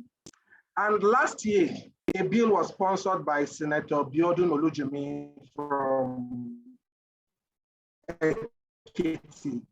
So she was sponsoring the bill for the Gender Equality and Equal Opportunities Bill.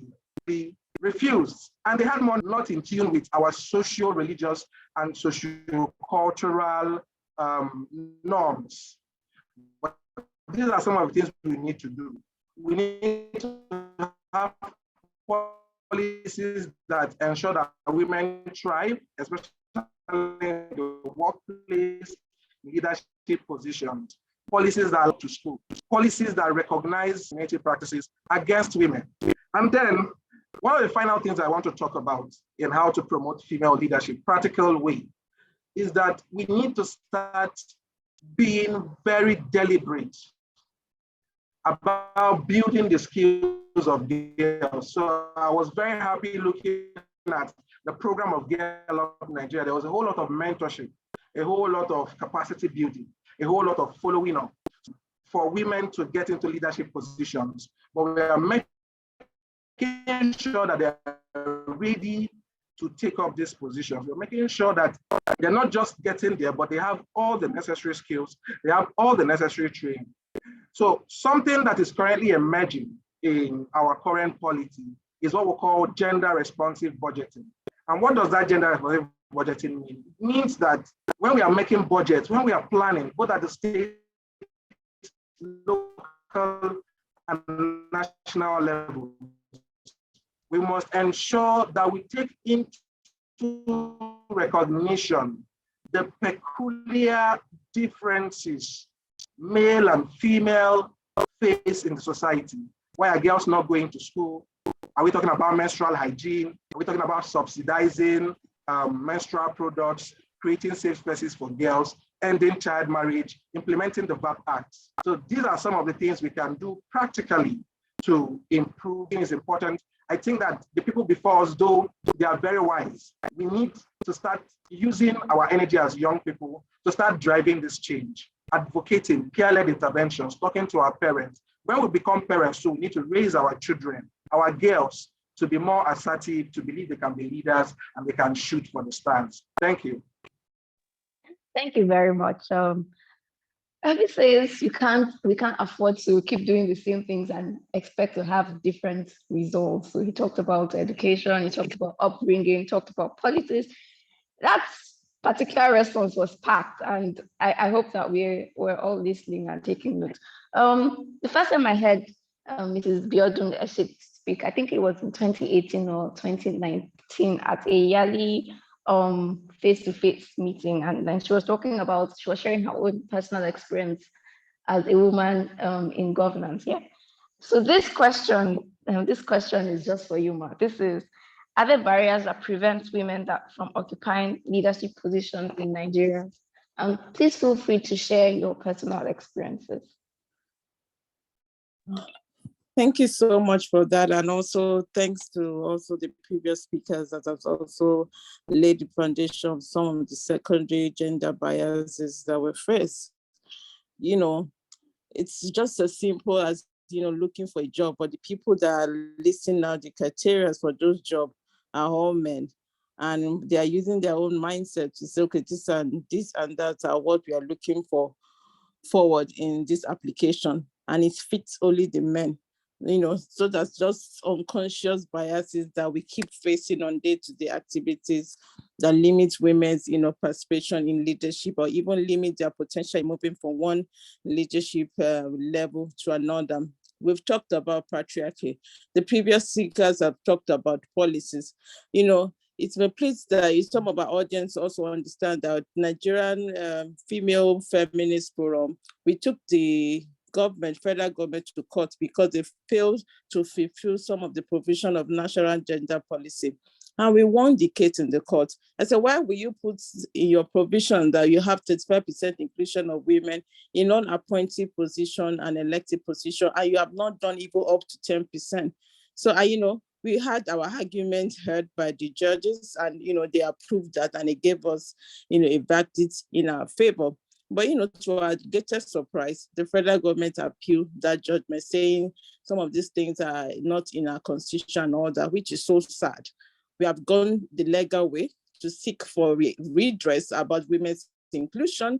Our government, because of the patriarchal structure and because of the lack of inclusion, though we are nice in policy, but how are we implementing those policies to bring about real change? So our policy are not helping us. We took the cases to court and we still got our verdict, but because of the kind of leaders that we have, they still appeal the case, saying no, they may not really abide by that provision of the law or by that judgment. We show some of the practical, formal ways that limit women's potentials. The laws are not favoring us. Then we also have the societal norm, the informal sector of our life, the societal and religious belief. When I personally wanted to run for a political office, they were asking me, as your husband permitted, have you gotten permission? What are you looking for in politics or leadership as a young woman? So the society believes that women's role is not in politics or is not in leadership. And some of this, they complicate it with some religious belief and value. They say women can only be representative, cannot be a leader. Some will even quote the holy books that no, that's the only position. You can't be a chairman. You can only be a representative. You can't be a president or you can't be a governor. That's why it's pretty difficult for some of these, our party candidates of various political parties to even appoint a woman as their running mate as vice president in this country. It's over years. We've been campaigning for this, we've been advocating for this, but they don't really feel that women can give them the necessary vote to even win an election, and they don't consider women to even be in the position of vice president in this country. That's another limitation coming from the political angle. So from my own personal experience, there are a whole lot of structural beliefs that I've said that limits women's participation in leadership. Our societal beliefs about potential of women, when you have a president saying a woman belongs to the room, to the kitchen, to the room, and other room, which shows the societal norms and value that is being attached to women. We have child rights acts asking that women should be empowered to go to school. 80% of the out-of-school children are majorly women and girls, because our culture and some of the cultural beliefs and values don't value women going to school. And even in our school, how many of our school even encourages girls to even stay in school? How many of our school have wash facility? My colleague talks about gender budgeting, but it's when you have people who have responsive governments in terms of power that will consider even including gender budget in our processes, or when you have people who are sensitive, who are inclusive in nature, will say, okay, let's consider putting budget where it's going to favor men, women, boys, and girls, and seeing how our budget will address some of our needs. So that's another angle that has been limiting women: structural perception, religious beliefs about the potentials of women, which has really affected some of our own personal political ambition. I ran against 5 men, for the lowest level of position in Abuja, which is the councillorship position. I was more educated than the men. But, I didn't see more financial support from other people because they felt, no, you can't progress politically as a woman. People still felt men had better chances of getting the ticket and winning the election. But they never said even if men have better chances of people bringing about development. They saw what I've been doing in the committee, but they felt, oh, it's a man that will still do best. It's the man that has the potential to win. Number one, because they felt the internal party policies in various political parties favors men. The nomination form for even seeking for any elected position. You can see from the past presidential election, 25 million was set aside for presidents and also 10 million for Senate, and it goes whole and whole like that. How many young women, let's say for instance, can afford that ticket? How many young women can buy even nomination form to, vie for position like even councillorship or chairmanship of a local government? I knew what some of our young women face in even raising money to buy nomination form to vie for various political party positions. It was really hell. So the ICOS put in nomination for internal party policies doesn't even give young women or even women heads to even be successful politically.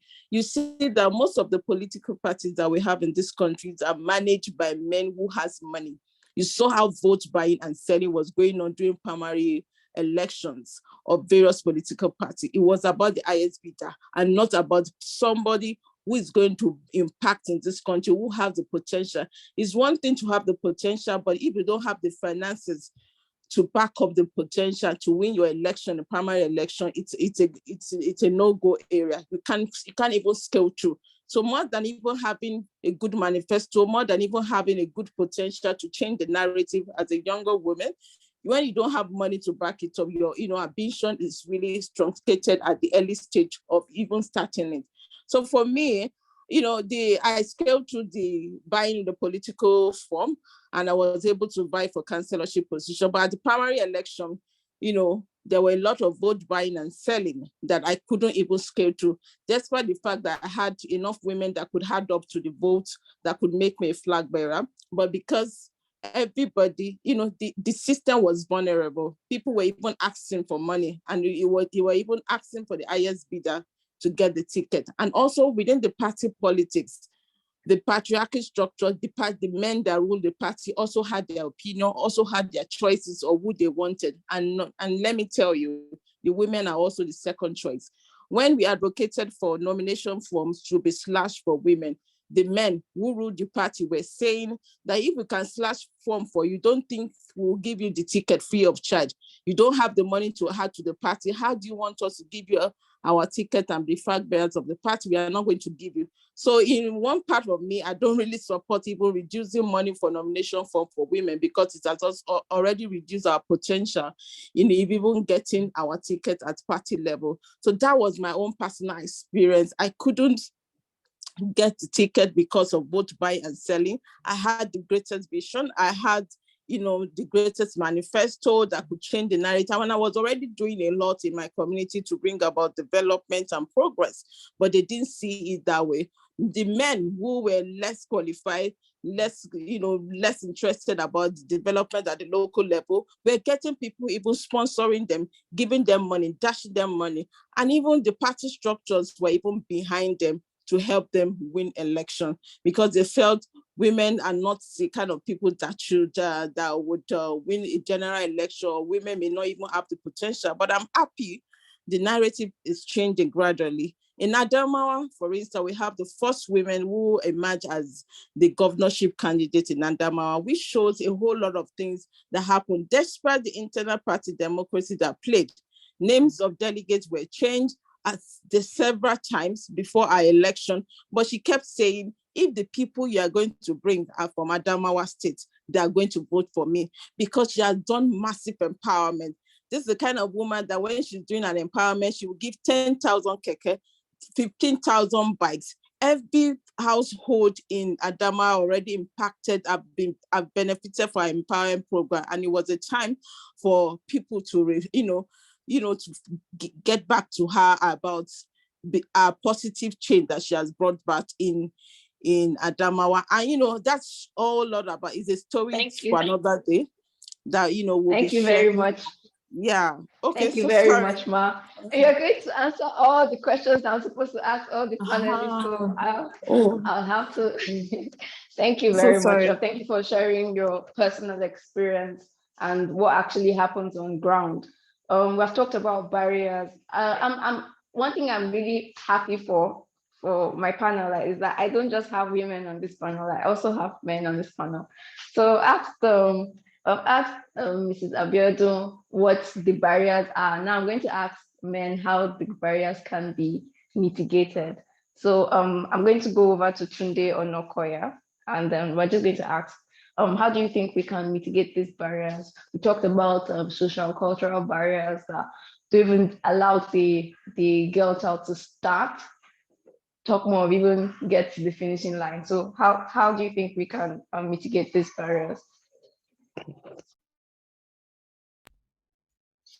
Thank you very much, Truth. And I mean, to be fair, the other speakers have, elaborated, quite succinctly on the conversation that there's very very little left to say. But while I can't expressly speak on issues, concerning women, I can make a few suggestions, in my own capacity, surely with the work that I do. So I think the first step, that we've all, talked on is identifying how powerful, the inclusion of women could be, how powerful it could be in unlocking the potential of our society, and leaders are very powerful. So if you exclude women from positions of leadership, you're denying them an opportunity to make a difference in the world.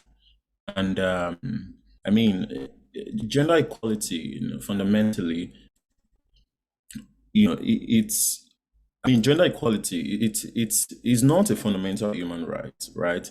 It's a necessary foundation for us to be able to create, a prosperous, society. And I think one important mountain that we have to climb, in establishing, equity is in the educational sector and in skills development. So I'll just speak very briefly on those three things: education, skills development, and mentorship. Right. I teach chess to children in slum communities, and I remember sometime last year when we staged an intervention in Makoko, the majority of the children that joined our training session were girls. And I was very surprised because we had more girls, a lot more girls than boys. Chess is a very complex game, and even in the international chess community, women are not well represented, at the highest level, because of a lot of issues, right? Even down to sexual harassment and all of that. But one thing I know, at the grassroots level that we have to encourage and look for, innovative ideas to include more women, is by, creating a room where and feel welcome, where we can begin to challenge those stereotypes. In the international community, most of them troll the women that are actually playing chess, that are not good enough. Even the former grandmaster said something about a woman can never be a world champion because she's not good enough. But through chess and slums, we were able to not just create room for more children to join, more girls to join our program.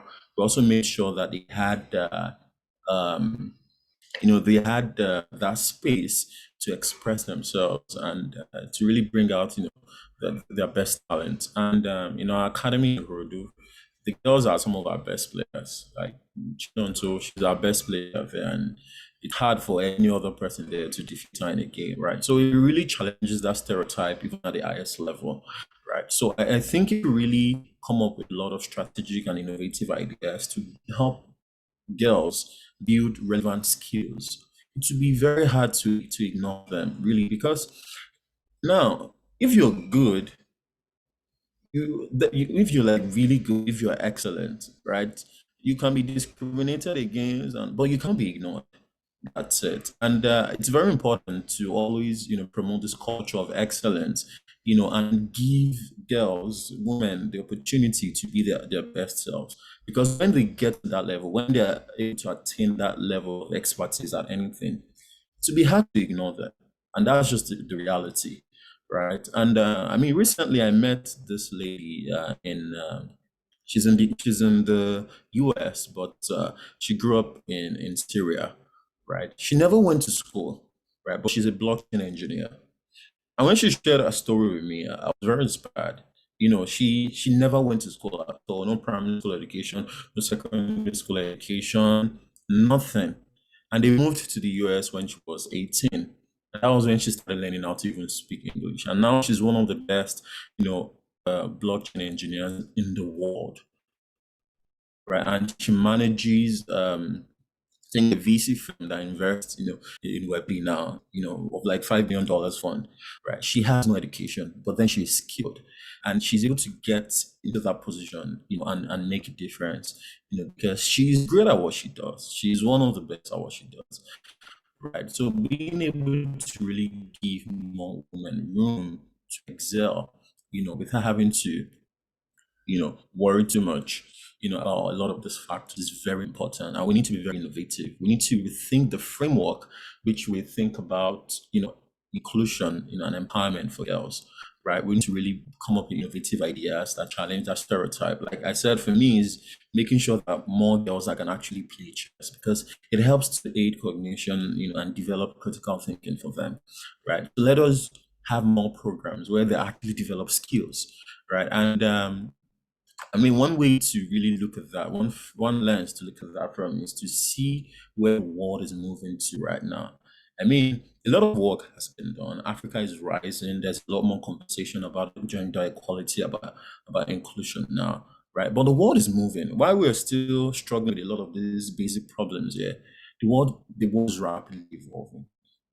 Technology is eating the world. So that means we should have more representation there in technology by making sure more girls at the basic level, at the grassroots level, are empowered with tech skills, with digital skills.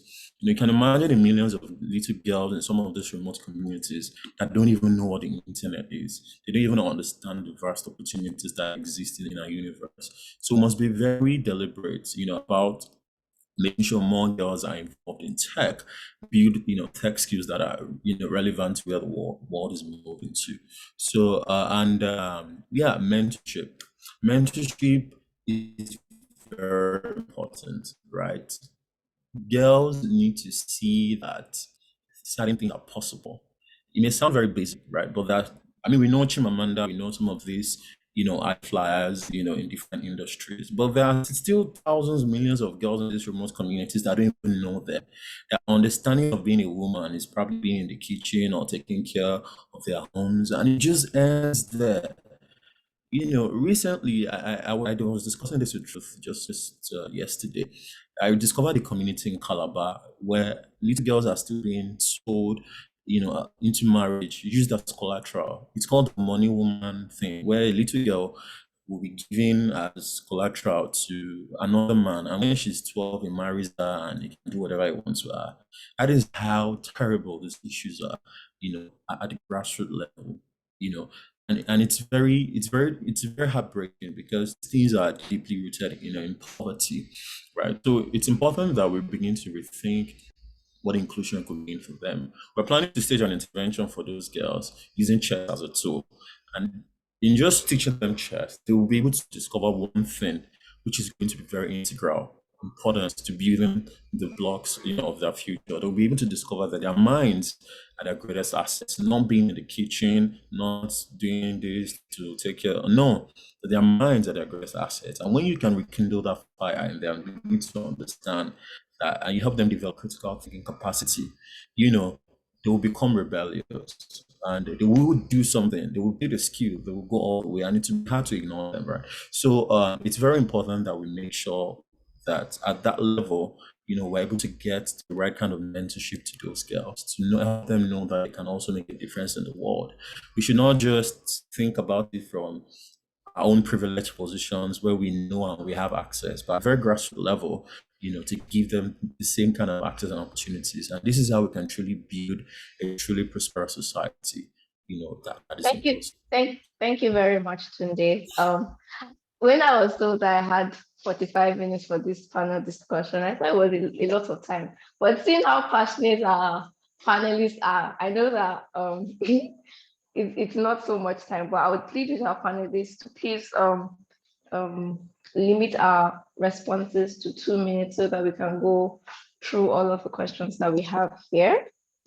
Thank you very much, Tunde, for talking about that. You talked about education, and I think let's just move into our next question, which is on education. So this question, I'm going to address it to Elizabeth.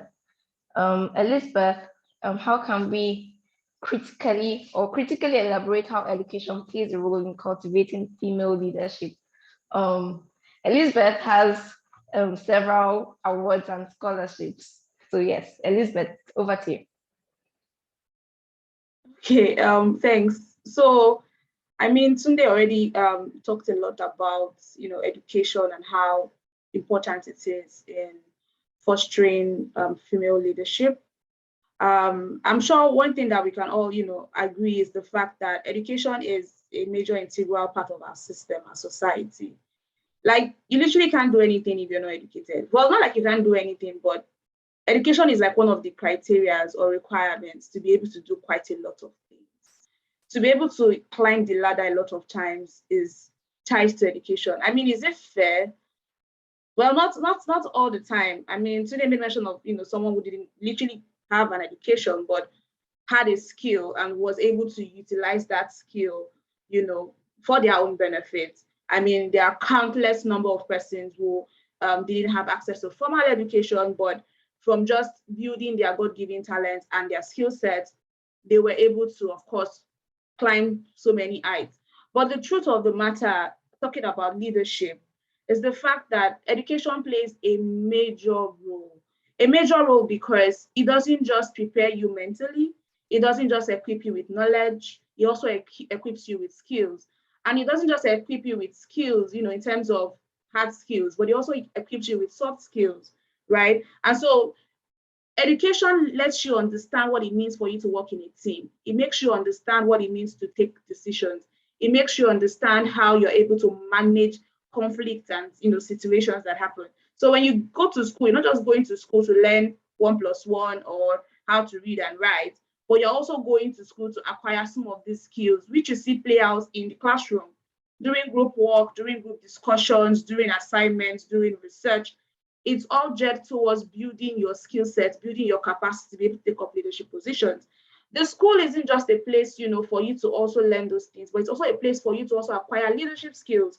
And so we've seen a lot of young people, especially for young people who are, within, for example, the youth parliament groups, for instance, you will see that many of them, their trajectory when it comes to being engaged in politics, being engaged in, political leadership, started from school, from the SUG, running for elections at the SUG level, running for elections within their school department, it kind of like propelled them and built their capacity to take up leadership experiences.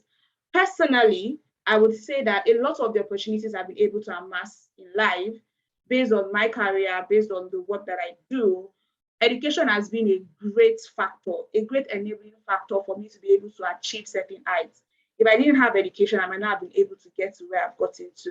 So education is really important, extremely important, because it is one thing that we as women can hold and say, you know what, if you tell us that we don't have what it takes, at least we have education as a backup to say, you know what, we are educated, we've gone to school, we have these qualifications.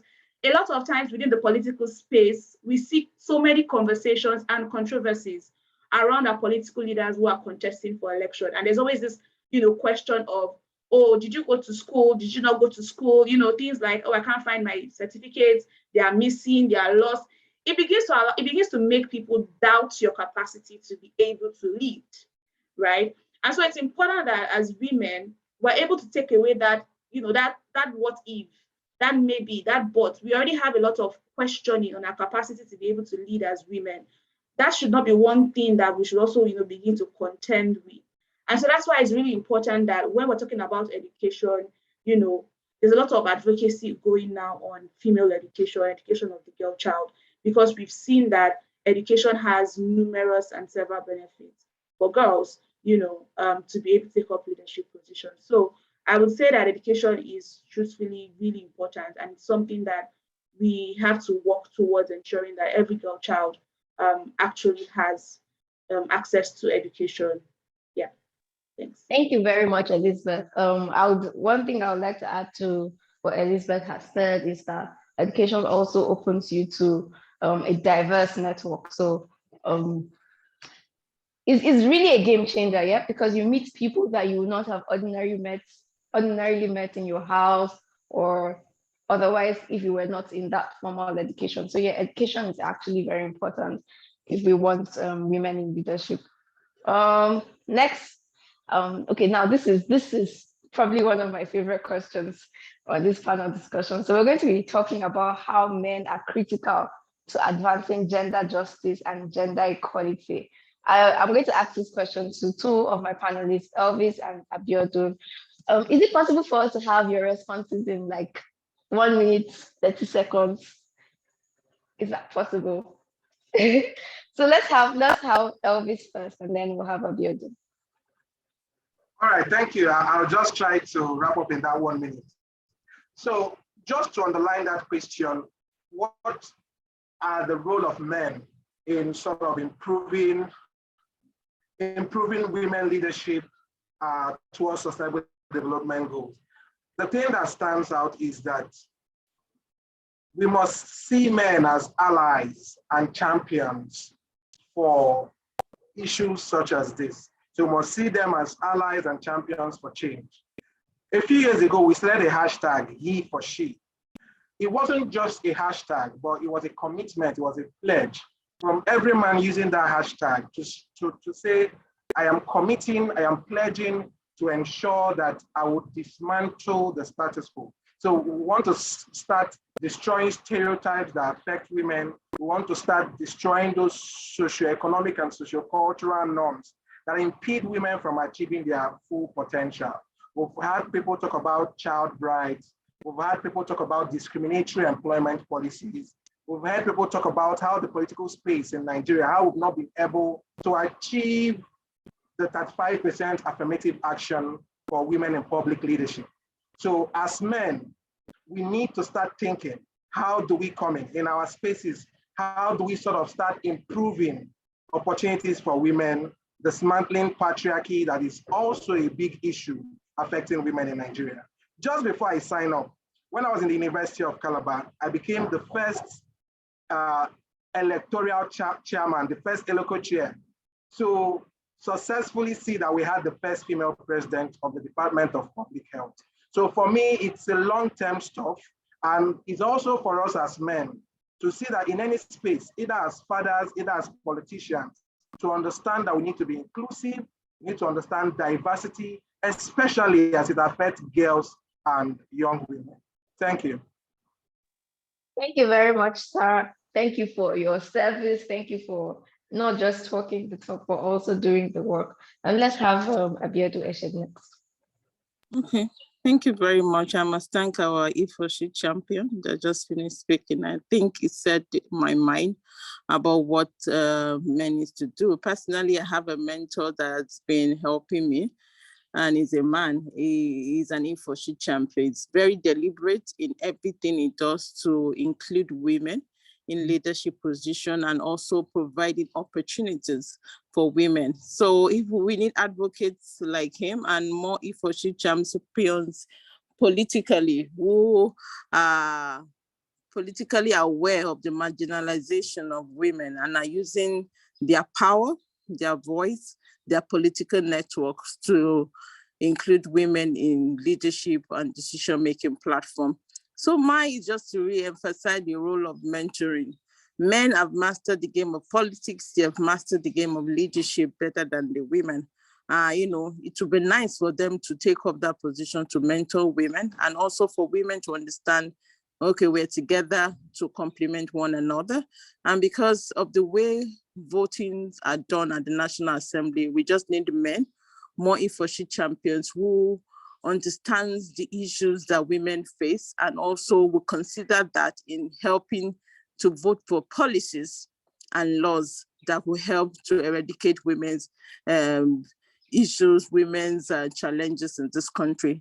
It took us 15 years to have Violence Against Person Prohibition Act to be passed in the National Assembly because, it all boils down to if you're in support of this, say aye, and if you're in support of this, say nay.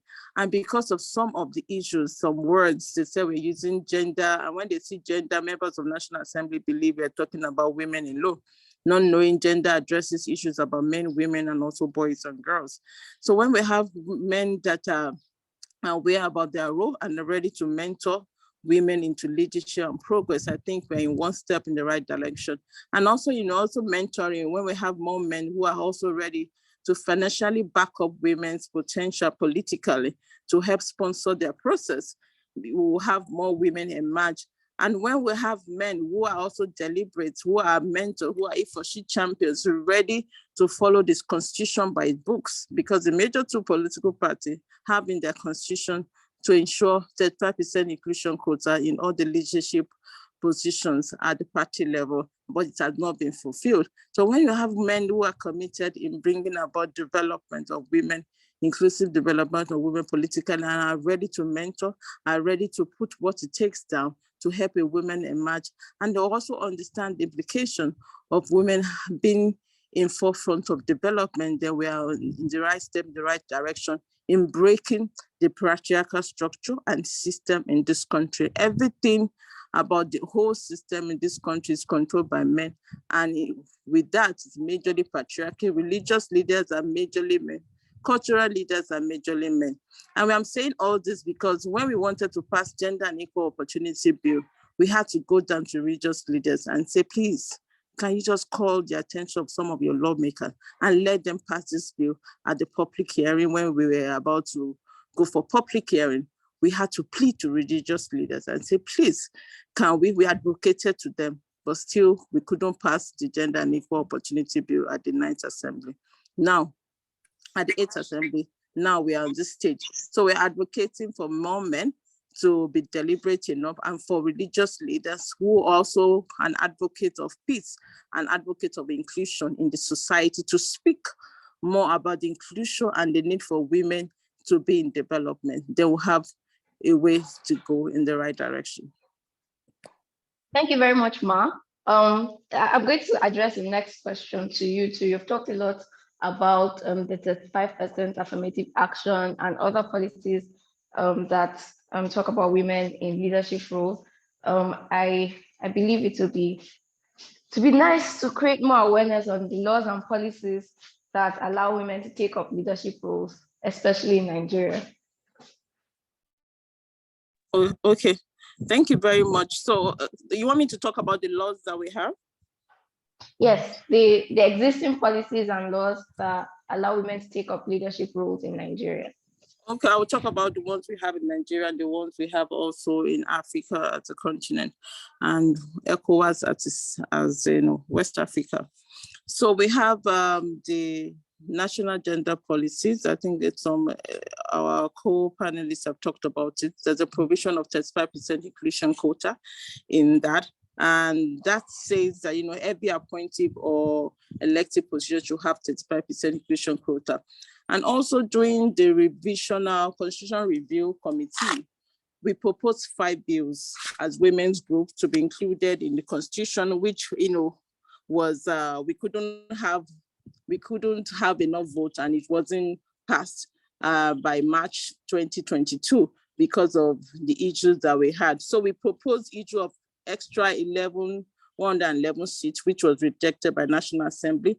We also proposed that there should be 35% inclusion in appointed position at seats in national gender policy. It was also rejected. We proposed about women giving rights to their husband, foreign husbands, the citizenship to their foreign husbands, which was also rejected. So we had all the about 5 bills that were proposed in our constitutional review to adjust the constitution to help enable, because I'm talking about this because we realized that some of the policies and laws that we had in Nigeria, and when we were pushing for it, they said it has to be addressed constitutionally. So we saw the constitutional amendment provision review of the constitution last year as an opportunity for us to propose the amendment. It's kind of really strange when we saw that even he was used in major part of the constitution and she was mentioned twice, meaning that the people that were even written that wrote the constitution were thinking like men and felt everything should be in a masculine way. And we also proposed that federal characters should be very gender sensitive. They should use gender lens in even appointed federal characters. And that was where we proposed that any appointment that should be made to have a gender lens. At least 35% of women should be appointed. And we also propose that in political structure, in political leadership, we should have 35% of women should be appointments in the constitutional review. And all these 5 policies were rejected in the National Assembly, March 2022. For us, we also have the Gender and Equal Opportunity Bill, but it's suffering a whole lot of issue right now in the National Assembly. It has not been passed. We're asked to review the word gender and also review some of the content within the gender policies. We had a VAP pass in existing. About more than 25 states in Nigeria have passed the VAP Act. It was passed at National Assembly 2015. It's called Violence Against Person Prohibition Act. And this act also, it talks against issue about 25 violence that women face. And one of them was political violence, sexual and gender-based violence, widow's rights, and so many other rights that limits women's potential in leadership. So that was passed in 2015, and it has been domesticated in more than 25 states in Nigeria. There are some states that are yet to also domesticate. We have ADEC, African Charter for Good Governance and Democracy. It also creates provision for inclusion of women and youth in democratic position in decision-making process, which Nigerians are also signed into it, but we have not done well in rectifying it. Same as the ECOWAS Charter for Good Governance. We are also suffering in that regard. So we have quite a number of policies. Nigeria have signed CEDAW Convention since the 1980s. And one of the provisions of CEDAW Convention is also to include women, equal participation of women in decision-making platform. And that has been 1960s. But some of the provision that has to do with political inclusion, that has to do with women leadership position, has not been domesticated in Nigeria up to now. Beijing Platform for Action, which Nigeria has also signed 1995, it shows that 50% we should have equal representation of women in public and private leadership, and I think we are not also doing well in that as well. So those are some of the policies that have come to my mind on some of the policies that address issues about leadership and inclusion. For Nigeria, we are doing well. We're having policies in paper, but the major issue is the domestication of this policy. How many political parties has INEC arrested for submitting lists of delegates and not meeting up with the constitutional provision? So by the way, most of the ruling party and the opposition party and all the political parties in Nigeria have in their constitution to have 35% women quota in whatever they do. But when they are submitting lists and when they are submitting names of delegates to INEC, they don't present up to even 10% of women's inclusion. And INEC doesn't have the power to really question them or hold them accountable to that word. So it's all about starting up a social change at the grassroots level for people to have a deliberate measure and saying, okay, enough is enough. Can we question and query some of the processes that has limited women's inclusion, and also advocate more awareness, create more awareness at the grassroots level, and to all policymakers to adopt an inclusive government. There's no nation that would develop leaving half of its population behind. And one major way of including women is including women in leadership positions for women to address issues that affect us as an individual, that affect us as part of the members of the public. We have over 43% of women in our population, and we have even more women who are voting. So we have what it takes to even lead this country forward. And the question is, should we start a political party majorly for women? If we start a political party majorly for women, are we going to have more women emerge in different positions? It's still something that we are still thinking about or seeing how we're going to address.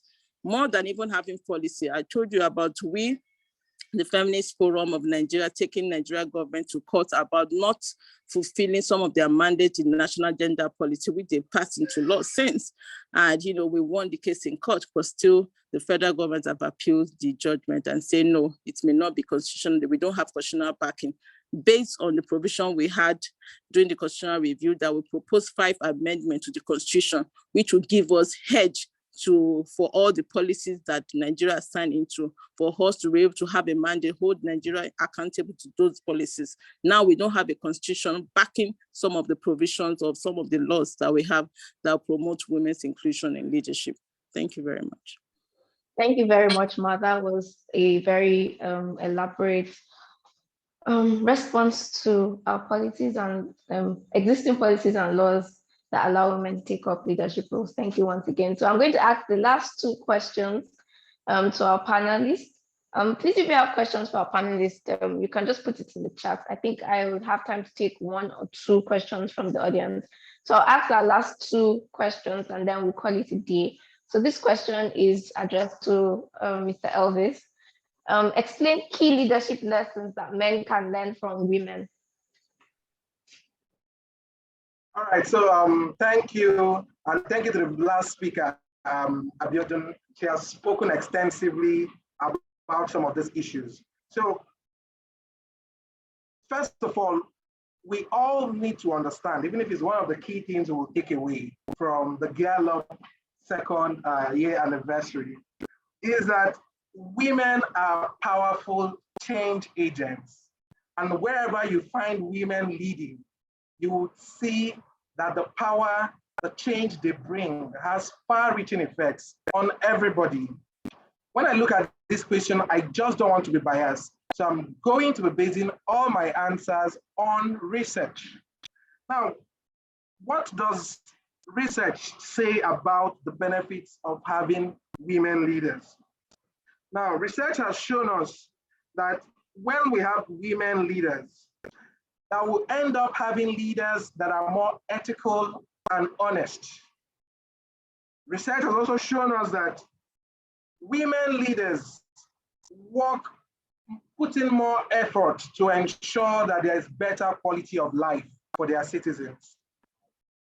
In countries or organizations led by women, their policies tend to be more inclusive, tend to understand diversity, tend to address some of the critical issues affecting people in the society. Talk about gender pay gaps, talk about gender discrimination, talk about access to health and education, talk about issues around socioeconomic status, land income, housing income, and all that. Also, it's been shown that women are more focused on bringing transformative leadership, support systems, mentoring other people, teamwork, collaborative efforts. Research has shown that women are more likely to bring this. So it tends to be the benefit. Then from a personal perspective, I believe, and I have read and I've seen, that if we had women leaders across the world, every country having women leaders, we'll have less wars. Maybe Russia would not be bombarding Ukraine. Maybe we wouldn't have the civil war in the 1960s to early 1970s. So research has shown, evidence has shown us that women are more aligned to peace. They are peacemakers, they love peace. And as part of my research in May 2020, at the height of COVID, as a public health specialist, I was concerned. I wanted to know how are countries responding to COVID, which people are actually making good policies, allowing good interventions, communicating with their citizens, because there was a whole lot of misinformation, there was a whole lot of issues around COVID treatment, COVID vaccination. And it will surprise you to know that all the countries that had some of the best preventive and management approaches towards COVID-19 were women. And I'll just mention some of these countries: Denmark, Finland, New Zealand, Germany, Slovakia, Iceland. They all had one thing in common: their leaders were women. And it also brings about a learning opportunity for us that are men who are leading in most of these nations, or who are in more political leadership positions. How do we learn from women? How do we become humble to take lessons from how women leaders have set the pace? How do we become more open to building teams, become more open to being compassionate in terms of our leadership styles? How do we also look at the issues of ethics and how we carry everybody along? Thank you so much. Thank you very much. Thank you very much, sir. Thank you to all our panelists. I'll still give like 30 seconds for everybody to, all our panelists to say their last comments, but this is our very last question and I'm going to direct it to Tunde Onokoya. I'm addressing it to him because he works in different grassroots communities in Nigeria. So this question is about how do you think women in leadership can create more sustainable development in communities in Nigeria? Over to you, Tunde. All right, thank you, Truth. Okay, I mean that's one question that has probably been answered by everyone, everyone else. I just want to say thank you to everyone that has really contributed to this conversation. I've been able to learn a whole lot myself, and I think the key thing here is how do we really drive sustainability? You know, we have these incredible ideas, and how do we ensure that these ideas are not just a flash in the pan, and how do we build the sustainable structures? How do we create pipelines that would ensure that more women can get into that system and begin to really build capacity for themselves, in a way that can help give them a better chance against this stereotype, against these barriers. I think one important thing that we need to note, right, is to not just do it as from an individual point of view, but we must think about creating sustainability with systems, right? Policies is an amazing way to do that because it becomes important, and they're also protected by the law in establishing policies, women-led policies that will change stereotypes and drive more inclusion. And like I said, especially in some of the communities that I work with, these are the girls that will grow up to become women, right? And we must always be careful to not just come up with ideas that just underline the problem without sustaining them, right? And this is what I mean, very practically. When we talk about girls, in education, making sure we get more girls into school, right? We must always think about it, differently. Now, just putting girls in school doesn't solve the problem of education, right? Education is the capacity for thoughts, is the capacity for independent thoughts. We must be able to differentiate schooling from education. You can put girls in schools and nothing happens. Learning doesn't happen in some of those places. In Makoko, for example, there are a lot of schools with dilapidated structures, and you see a lot of children just there. They're not learning anything. You see girls that are in GSS, they cannot write their names. It's really bad. But then with the proper photo optics, it looks like they're in school, but then no learning is happening. So a solution like that is not sustainable, right? I think the first step is to reimagine education for the girl child, right? Like I said, education is not just schooling. Education is the capacity for thought, and when we understand education to be that for a girl child to be able to think for themselves, right, critically for themselves, then it gives us a better framework to understand the problem and come up with better ideas that would not just ensure that they're in school, but make sure they're learning and that learning becomes useful for them, right? So I think that's an important one, in the education space that I'm in, that can ensure we guarantee the sustainability of these ideas over time, right? And on a closing note, I would just say that like I said, leaders are very powerful. So we need to include more women, in the processes that would prepare them for leadership, right? So they can be given a chance to make, a difference in the world. And when you do that, it inspires action, it galvanizes action on community over time. And more women, more girls will begin to see that, oh, these things are possible, right? And that is how we can truly drive sustainability over time. Thank you. Thank you very much, Tunde Onokoya. So I'm just going to give 30 seconds to my panelists to say last comments. I think the first person we'll have is Mrs. Abiodun Eshe.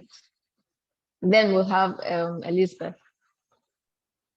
Okay, thank you very much for the opportunity to share my experience and also to share to share my perception about women's inclusion. But I'll also end by advocating for more literacy for empowerment.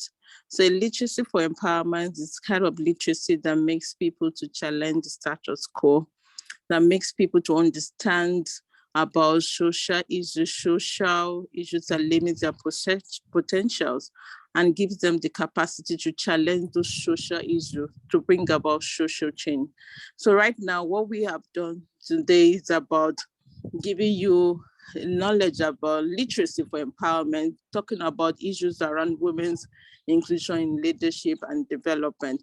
And we have set the stage for a kind of literacy for empowerment. So we are challenging all our audience and participants of this discussion to find a way to challenge the social status quo in their community and bringing about social change that brings about positive inclusions of women in leadership development. Thank you.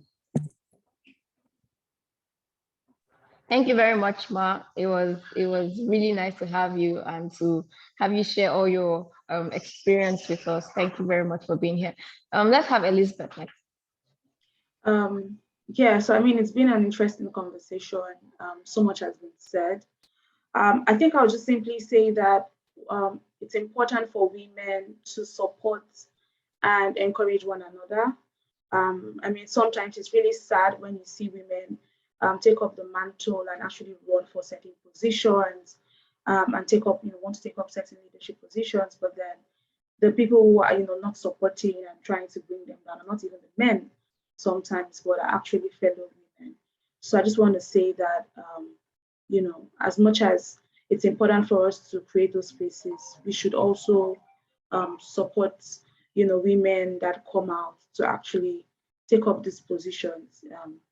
It's extremely important because the truth is, one person can do so much, but imagine a group of women coming together and supporting each other and everybody rallying their resources, their networks, the skills they have, and putting all of that together to push, one person up or push one person forward. It does more wonders. It makes the work easier as opposed to just one person doing all of the work and doing all of the pushing. Yeah. Thank you very much, Elizabeth, for being here. Thank you for your contribution to the conversation that we've had. Let's have Elvis next for his last comments. All right, thank you, Truth. I want to say thank you to the organizers. I want to say thank you to all the executive members of GALOP. You guys are doing amazing. More power to you. For the participants, I just have a message, and the message is we all belong to different organizations and we work in different settings. When you're making that next decision, ask yourself, how is this improving the life of the girl child? How am I improving the leadership potential of the girl in the setting where I work? Because our decisions have consequences, real life consequences. Either they lead to improving the lives of these girls, or they lead to further creating or widening the gender inequality gap. So thank you for everyone that has attended. It's been a privilege from my end. Thank you. Thank you very much, Mr. Elvis. Let's have Tunde Onokoya for his last comment.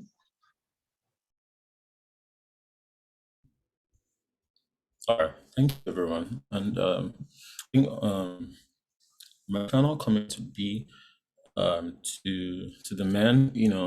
It's funny how sometimes patriarchy is not. Sometimes it's probably not intentional because we've just been conditioned, right, to see certain things in a type of way because of how our society is. Our society has conditioned our minds, right? And just like Mr. I think the previous speaker just said, it hurts, certain people, and we might just not know, and it's just unintentional because we were just brought up that way. I mean, even for me personally, I remember 3 years ago when I wanted to set up the board of directors, advisory board for church and slums.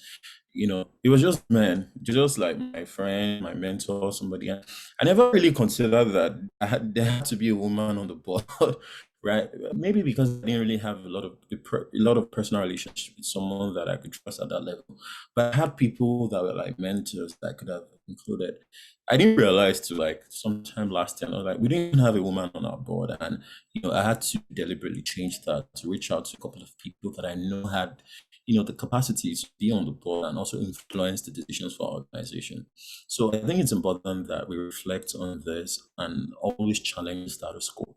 I'm going to have daughters. I hope to have at least 3 daughters, and I want them to live in a world where they're not denied access because of foolish, silly stereotypes. So let us also be conscious in our own immediate sphere of influence to make sure we give more room for women, to give the best version of themselves, and we'll be astounded at how much progress we can make, as a community.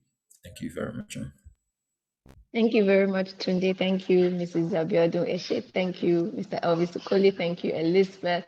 And thank you to all the participants. Thank you to all the audience. Thank you for being an amazing audience. I really enjoyed this conversation. It's been enlightening. It's been inspiring. It's been everything that a conversation about women in leadership should be. So thank you for having me, Girl of Nigeria. I'm going to hand over the microphone to the host. Thank you.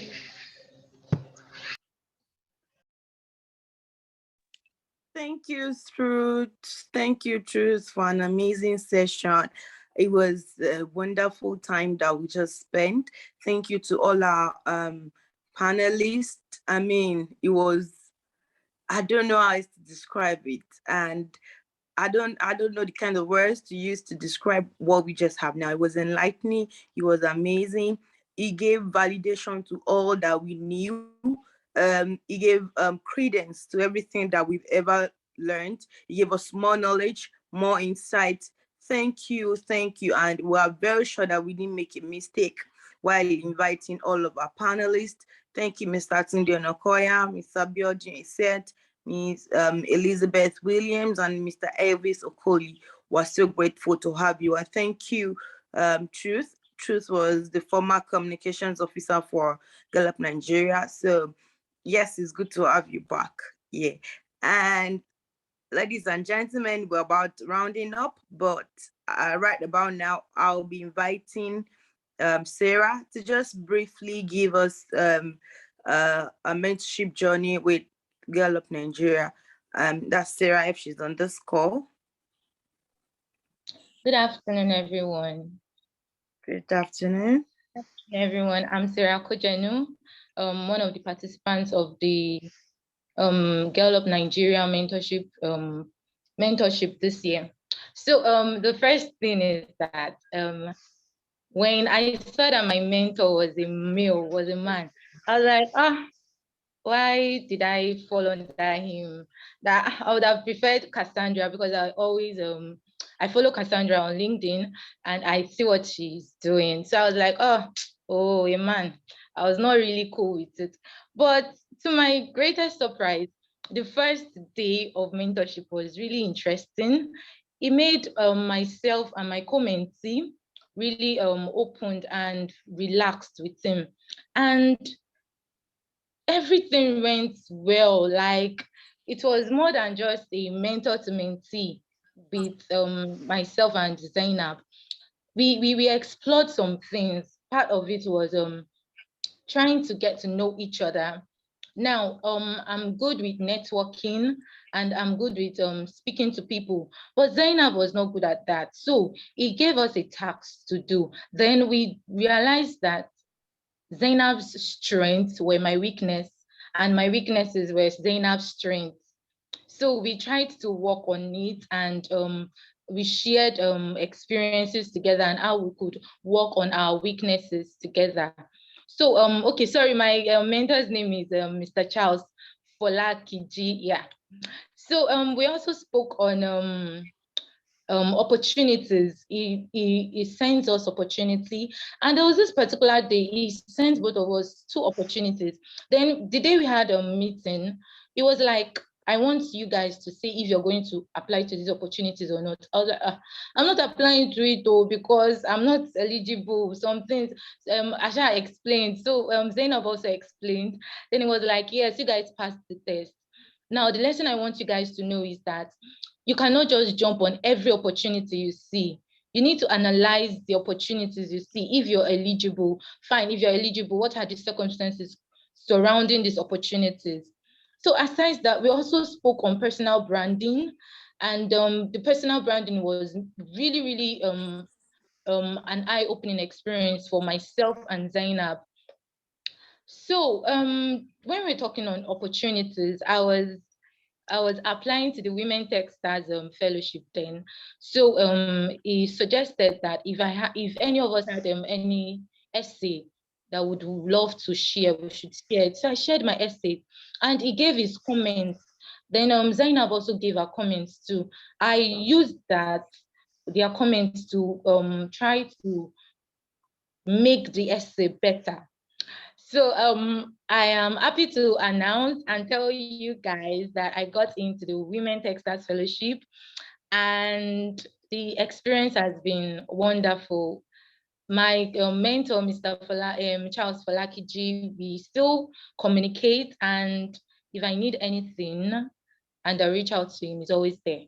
And Zainab is now more open than ever. And sometimes when we chat, I'm like, is this the Zainab I used to know during the mentorship time period?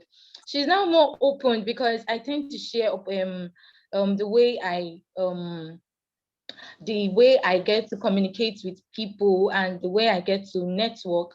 And I see the way she does. And even I myself, my timidness is becoming, I've outgrown it. And I just want to say thank you to Gallup Nigeria for this wonderful opportunity. And seriously, the experience has been wonderful, and it was not lying. It's been a wonderful experience. Thank you. Thank you, Sarah. Thank you. Let me mute your background noise. All right. Thank you, Sarah. It's good to have you here. Yes. I mean, you do be like that sometimes. Sometimes, it's always like that. And yes, we were so particular about this year's mentorship program because we believe in the power of mentorship. Everything that we have discussed here today, we just don't want to, we've talked about women, we've talked about how we're not leaving the male gender behind. And we just know that to imbibe this culture into other women, there is a need for the older women to actually come and mentor the younger women so that they show them the path that they have tread, their mistakes, what they have to do and what they don't have to do and all of that. So we had mentors from different fields. We had Karimo Todebode, she's a poet. We have Cassandra Akinde, she's a medical doctor. We had, I can't remember her name. Yeah. Dr. Yemi Adeyemi, she's also one of the mentors. She's also in the public health line. She's also in the health line. We have Mr. Charles Bolajic is an educationist, and we also had I can't remember her name right now. Where we have two other wonderful women on the same board and on the same list for mentors. And we're just so glad to have them. Even our guest sessions were facilitated by Ms. Fola Shadi of USAID. We also have Ms. Memuna Maigbe. So these are just ways that we want to keep on improving, and we also hope to do more. So next year, you want to tell your friends and your colleagues to apply for the Gallup Nigeria International Women's Day Mentorship Program. We put a lot into it. So we had Choma Agwego. Yes, I think that's the name. Yeah, Choma Agwego of Teka NG. And yes, we had Choma Agwego of Teka NG, and everything was just perfect. So at this particular point in time, the president sends our greetings. We're about rounding off, and our battery is off and she's on the farm. If she goes back to the farm, she might not have access to network. So I guess our battery is low. So on behalf of the president of Gallup Nigeria, Ms. Balkis Alaudin, our executive volunteers who are also on this call. We want to appreciate everyone who came for our second year anniversary. We want to especially thank Excellency, Mrs. Falake Abdurazak. We want to thank our guest speakers, Mrs. Krista Ikani Musa and Mr. Rotimi Olawale, represented by Ms. Gift. We want to thank our panelists, Ms. Elizabeth Williams, Mr. Tunde Onokoya, Mrs. Abiodun Isiet, and Mr. Elvis Okoli. We want to appreciate their support towards the progress of Girl of Nigeria. We want to also thank them especially for their contribution to sustainable development in Nigeria and Africa and the world at large. And we want to thank everyone especially who came, stood from the since 12 p.m. when we started. This is past 3. It's been 3 hours, but we want to just let you know that we really appreciate you. And without you, just like the president has said earlier, there is no us. So I want you to type how you are feeling in this in the chat box. Do you feel good? You feel great? And then just switch on your cameras while we take a group picture. Yeah. So type how you are feeling in the chat box. Then we take a group picture.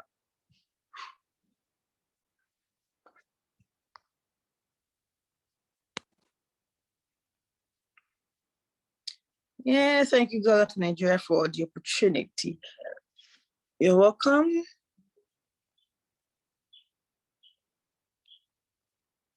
Nobody's typing anything. Yeah, excited. Chinyo says excited. Thank you, thank you.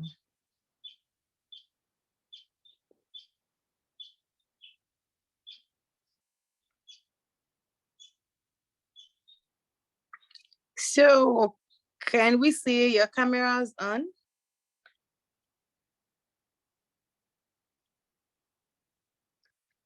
Yeah. I can see 4 Balkis.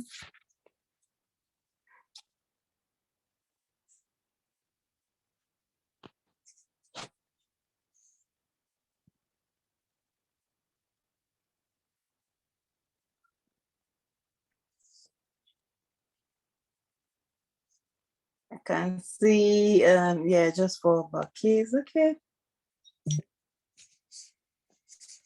Let's go. Everybody smile. 1, 2, ready, go. And let's just do 2 more. Everybody now. 1, 2, ready, go.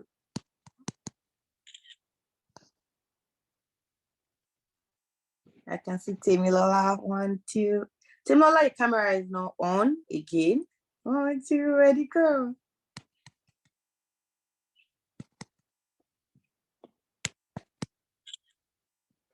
Thank you, guys. Thank you so much. And we hope to see you next year for our 3rd year anniversary. Because we're not going anywhere. We'll be there and you'll be here too. Bye.